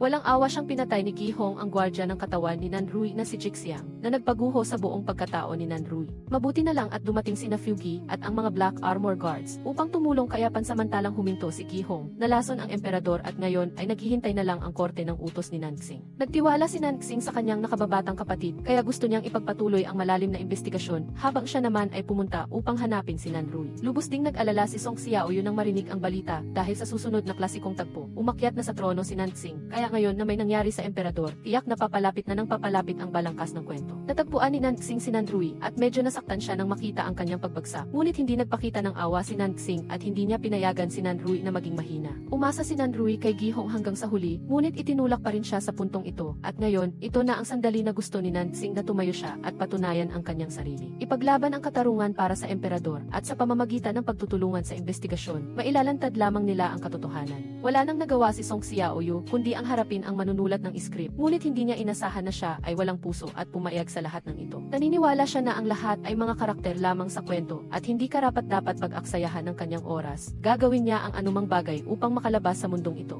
Isiniwalat din ni Bixiong kay Song Xiaoyu ang hindi sinabi ni Nansing sa kanya. Kung hindi susundin ni Song Xiaoyu ang script, tiyak na mamamatay si Nansing. Si Dingding, nakasama ang kanyang ina na nagdarasal para sa swerte sa templo, ay bigla na lang hinarangan ng mga Tianwu guards habang pauwi at alam niyang may masamang nangyayari. Si Bixiong, ang manunulat ng script, ay nagpahatid ng isang naputol na daliri sa harap ni Song Xiaoyu at ginamit ang buhay ni Dingding upang takutin siya. Gusto lang ni Song Xiaoyu na protektahan ang pamilya Song kaya napilitan siyang sumunod sa gusto niya. Si Nansing naman ay hindi pa natatapos sa kanyang mga ginagawa sa palasyo. Sinamahan niya ang emperador upang palakasin ang kanyang loob at inasikaso si Nanrui ng maayos, ngunit nang umalis siya, lalo pang humina ang kanyang katawan. Inakala niya na dinala na ni Shang Guanhe si Dingding ngunit narinig niya ang balita na dinakip na sila ng mga tauhan ni Prinsipe Tianwu kaya wala siyang nagawa kundi ang pangunahan ang kakaunting mga Black Armor Guards upang iligtas sila. Dinala ng manunulat ng script si Song Xiaoyu sa pader ng lungsod kung saan magaganap ang susunod na klasikong tagpo sa script. Sa pagkakataong ito, hindi siya makalaban dahil mayroon pa siyang kailangang protektahan. Sa tagpong ito, kailangang mamatay si Song Xiaoyu upang sumunod sa itinakdang script at sa wakas, nag-snow na nang maghintay siya hanggang gabi. Dumating si Nansing kasama ang Black Armor Guards at sa pagkakataong ito, tumulong si Shang Guanhe mula sa itaas. Sa gitna ng paghilaan, nahulog si Song Xiaoyu, ngunit nasalo siya ni Nansing sa tamang oras. Inakala ni Bixiong, ang manunulat ng script, na sumusunod si Ronghua sa kanyang utos, ngunit hindi niya inaasahang direkta siyang pinatay ni Ronghua. Samantala, buong lakas na nilipol ni Shang Guanhe ang mga Tianwu Guards sa itaas at mahigpit na hinawakan ang kamay ni Dingding at hinila siya palayo. Sa sandaling ito, nagrebelde na talaga si Chu Gihong, dumiretso siya sa palasyo ng emperador at walang awang pinatay ang eunuch. Sa harap ni mahal na konsorte, walang alinlangang ipinahayag niya ang kanyang kagustuhang baguhin ang kasaysayan. Sa pamamagitan ng pagpaparatang ng lahat ng kasalanan kay Nansing, ang kanyang ginawa ay magiging isang kahanga-hangang tagumpay. Nagsumikap na lumaban sina Nansing at Shang Guanhe, ngunit unti-unting nanghina dahil napakarami ng mga Tianwu guards na ipinadala mula sa hangganan. Sinaksak si Shang Guanhe at alam niyang hindi na siya makakalaban pa kaya itinulak niya si Dingding pababa at humingi ng tulong kay Song Xiaoyu na saluhin siya. At nag-alay siya ng buhay para kay Dingding. Ang huling bagay na magagawa niya para kay Dingding sa buhay na ito ay ang protektahan siya at panatilihin siyang ligtas. Si Nansing naman ay unti-unting nasugatan, ang espada na inihagis ni Ronghua ay tumama sa kanya at sa kanyang humihinang katawan, sa wakas, hindi na siya makatiis pa. Unti-unti siyang nawala ng malay sa mga bisig ni Song Xiaoyu at ang mga alaala ni Nansing ay unti-unting lumabo sa isip niya. Tahimik niyang ibinalot ang kanyang damit kay Nansing, kinuha ang espada at sumugod sa unahan, gustong baguhin ang tadhana, ngunit sa huling sandali, bumagsak din si Song Xiaoyu sa malamig at puting niebe. Nakahiga si Song Xiaoyu sa puting niebe nang biglang umakyat pa itaas ang niebe sa kalangitan pagitan, pansamantalang huminto ang oras, at pagkatapos ay bumalik ang lahat. Ang bawat kaganapan na nangyari ay naibalik. Nagising si Song Xiaoyu nang may gulat na parang isang panaginip. Ngunit sa pagkakataong ito, nahulog siya sa isang loob sa panahon kung saan nagsisimula pa lang ang lahat ng plano ni Chu Gihong, kaya nagmamadaling tumakbo si Song Xiaoyu upang hanapin si Nansing. Nang makita niya ito, tumakbo siya at mahigpit na yumakap at umiyak na parang hindi na niya makikita pa si Nansing na lubos na ikinabigla niya. Katatapos lang din dumating ni Shang Guanhe upang pag-usapan si Prinsipe Qianwu. Mabilis na kumalma si Song Xiaoyu at ikinuwento ang lahat sa kanilang dalawa at pagkarinig nito, nag-isip si Nansing na ang pangunahing prioridad ay pigilan ang bawat plano ni Gihong. Nangyari ang lahat gaya ng dati, muling binili ni Nanrui ang keso na nilagyan ng laso ni Ronghua at dinala sa emperador sa palasyo. Bigla na lang, tumakbo si Nansing upang pigilan siya at ipinabatid sa emperador na mailason ito na inilagay ni Chu Gihong at kailangan itong imbestigahan ng mabuti. Pinabalik ang Black Armor Guard sa palasyo. Naniwala na ngayon ang emperador kay Nansing at pumayag sa kanyang hiling. Habang nagpapatuloy si Chu Gihong sa kanyang plano, narinig niya na sinira ni Nansing ang kanyang plano, kaya nagalit siya at gustong pabilisin pa ang pagpapatupad ng plano. Nang dumating si Shang Guanhe sa lugar kung saan nagdarasal si Dingding, nakita niyang dinakip na siya. Nang huli si Gihong sa kuta na sumabog habang nandoon pa rin ang mga Imperial Guards at pinatay niya ang ilan sa kanila sa harap ni Dingding. Dahil hindi nagpasakop si Dingding, pinutol niya ang daliri nito upang ibalik ni Tita Xue ang banta kay Song Xiaoyu. Nang makita ni Song Xiaoyu na nangyayari pa rin ang lahat ayon sa inaasahan, gusto niyang pumunta mismo roon. Si Chu Gihong ay nasa tahanan ni Official Song na ngayon, binaril niya ang lahat at ngayon ay gusto niyang gamitin si Song Xiaoyu bilang bihag upang makuha si Nansing. Hindi siya kontento sa script at wala na siyang awa sa pagpatay. Matagal nang pinatay ni Chu Gihong si Prinsipe Qianwu kaya wala na siyang kinatatakutan. Hanggang sa huling sandali, gusto pa rin niyang mapunta ang pamilya Song sa kanyang panig upang maprotektahan. Ngunit si Official Song ay isang matuwid na tao. Kahit pa humarap sa kamatayan, hindi siya natakot na lumaban kaya walang awa siyang pinatay ni Gihong sa harap ng pamilya Song. Nasaktan si Song Xiaoyu na makita ang kanyang ama na bumagsak sa harap niya. Kinuha niya ang espada at gusto niyang wakasan ang kanyang sarili upang magsimula muli ang loob. Sa sandaling ito, dumating si Nansing sa labas ng gate ng tahanan ni Official Song. Pinatay niya ang lahat ng mga Qianwu guards na humaharang sa kanyang daan, sumugod sa loob, at inagaw ang espada mula sa kamay ni Song Xiaoyu, tulad ng mekanismo na laging dumarating ang bida upang iligtas ang bidaing babae sa panganib. Pareho silang naghagis ng espada ni Gihong sa isa't-isa, at pareho silang tinamaan sa kaliwang balikat. Bumagsak si Chu Gihong sa harap ni Nansing na hindi rin nakayanan at bumagsak pa atras. Sa huling sandaling ito, kailangang mamatay pa rin si Nansing. Muling kinuha ni Song Xiaoyu ang espada at walang pag-aalinlangan na gumawa ng hiwa upang patayin ang kanyang sarili. Muling nagising si Song Xiaoyu bago pa man mangyari ang lahat. Sa pagkakataong ito, hindi na niya hahayaan na magkamali pa. Kailangan niyang laktawan ang dalawang hakbang ng pagpapaliwanag kina Nansing at Shang Guanhe. Ipinabatid niya sa kanila ang gagawin ni Gihong at mabilis siyang nag-utos na magpadala ng mga sundalo. Samantala, si Chu Gihong ay nakikipag-usap pa rin kay Prinsipe Qianwu gaya ng dati. Nang bigla niyang napagtanto na pamilyar ang tagpong ito, kaya nagsimula siyang magtanong tungkol sa loob. Dahil alam niyang nabunyag ang kanyang plano, nagdesisyon siyang unahan si Nansing ng isang hakbang. Nang aabutin na ng emperador ang nalalasong keso sa kanyang bibig, lumitaw si Gihong upang pigilan ito. Sinabi niya na gawa ito ni Nansing at kahit nakulang sa ebidensya, dahil sa pagmamadali, tinawag niya ang kanyang mga sundalo upang ikulong ang emperador sa palasyo at bigyan siya ng oras upang sumulat ng isang utos na nagpaparusa kay Nansing. Swerteng nakatakas agad si Nanrui. Sa labas, maagang dumating si Nansing at Song Xiaoyu, ngunit nahuli pa rin sila ng isang hakbang ni Gihong. Nang makita si Nanrui, inila siya ni Nansing sa loob at kahit na wala siyang oras upang ipaliwanag ang lahat, nakuha na niya ang impormasyon na nagbabalak magrebelde si Gihong. Kaya nakipagkita si Nansing kay Nanrui sa Jiangkanyu upang pag-usapan pa ang mga detalye habang palihim siyang pumunta upang hanapin si Prinsipe Qianwu na ikinulong ni Gihong. Gustong bumalik ng manunulat ng script ngunit ayaw ni Gihong na mapunta sa kamay niya ang kapalaran kaya ikinulong niya ito. Nang malaman ni Nansing ang plano ni Gihong, mabilis siyang bumalik upang ipaalam kay Song Xiao na ayaw na niyang maulit ang lahat kaya inimbitahan niya ang buong pamilya Song sa Jiangkanyu. Gumugol ng oras si Nansing sa pagpapaliwanag ng lahat kay Nanrui. Humingi siya ng tulong na dalhin ni Nanrui at Fugi ang Black Armor Guards sa palasyo upang iligtas ang emperador at dahil sa paghihikayat ni Nansing, lalo pang nagpursigi si Nanrui. Nagsikap din si Song Xiaoyu na kumbinsihin ang pamilya Song dahil sina Official Song at Dingding ay palaging matuwid. Nang malaman nilang nagrebelde si Gihong, nagkaisa silang lahat at ang mga Imperial Guards ay nagsimula na ring maghanda. Susundan nila sina Song Xiaoyu at Shang Guanhe upang tambangan si Gihong sa timog kaya hindi na sila maaaring magpatumpik-tumpik pa. Matapos ang plano, biglang pinuntahan ni Dingding si Shang Guanhe at gusto niyang magpakasal na sila kaagad. Dahil alam niya na maraming beses na silang nagkahiwalay magkahiwalay, pumayag din si Shang Guanhee. Kahit saglit lang, naramdaman ni na Shang Guanhee at Dingding ang panghabang buhay na kasaganahan at opisyal silang naging mag-asawa.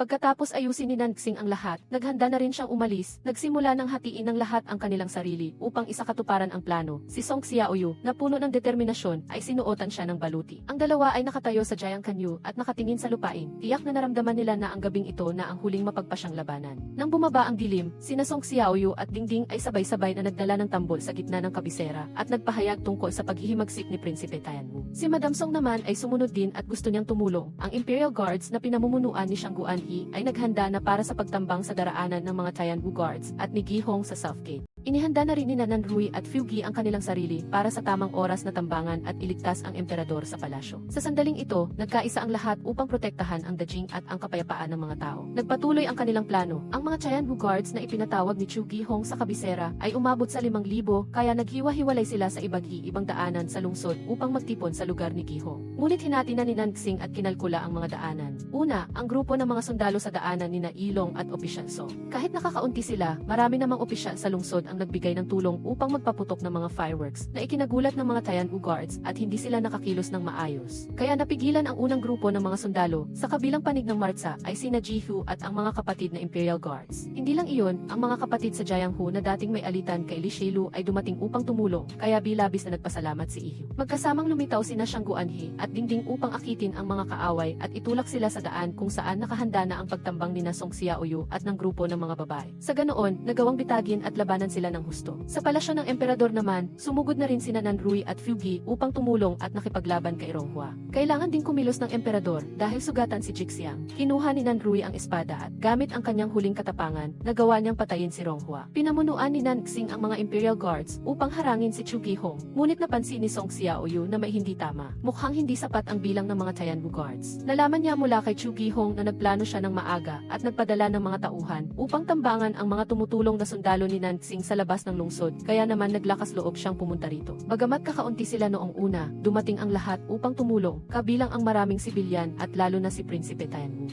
Matagal nang nakumbinsi ni Nansing ang manunulat ng script na sumali sa laban at sa tulong ng kanyang pagkakakilanlan, ang sigaw ng mga tao at ang mga sundalo ng Tianwu Guards ay naramdaman na nagising. Ayaw nilang itutok ang kanilang mga sandata sa sarili nilang mga tao, kaya pumili sila ng panig ni Nansing at si Gi Hong naman ay desperadong sumugod upang makipaglaban kay Nansing ng mano-mano, bagamat matatag ang kanyang kasanayan sa espada. Hindi pa rin siya makukumpara kay Nansing. Mabilis siyang natalo ni Nansing at ayaw sanang kunin ni Nansing ang buhay ni Gi Hong, ngunit siya na mismo ang nagtapos ng kanyang sariling buhay sa kahihiyan. Sa wakas ay natapos na ang uno sa Dajing at bawat isa ay nagkaroon ng sariling tadhana. Hindi maipaliwanag kung bakit nagkaroon ng pag-ibigan sina Nan Rui at Ting Qiu at si Zixia naman ngayon ang Grand Boss ng Jiang Kanyu. Samantala, ang second boss ay abala sa pakikipaglaro sa kanyang asawang si Dingding at ang emperador at si Opisyal Song ay pansamantalang isinantabi ang mga gawain sa korte upang magbigay ng mas maraming oras sa kanilang pamilya. Si Fu Gi, pagkatapos ng mahabang panahon ng pagsama kay Nansing, ay itinalaga sa hangganan upang pangalagaan ang bansa at si Nansing naman ay naging hari ng isang bansa na ang tanging kailangan lang ay maghintay sa kanyang asawa na umuwi buwan-buwan dahil si Song Xiaoyu ay laging tumatakbo sa labas upang asikasuhin ang mga tao.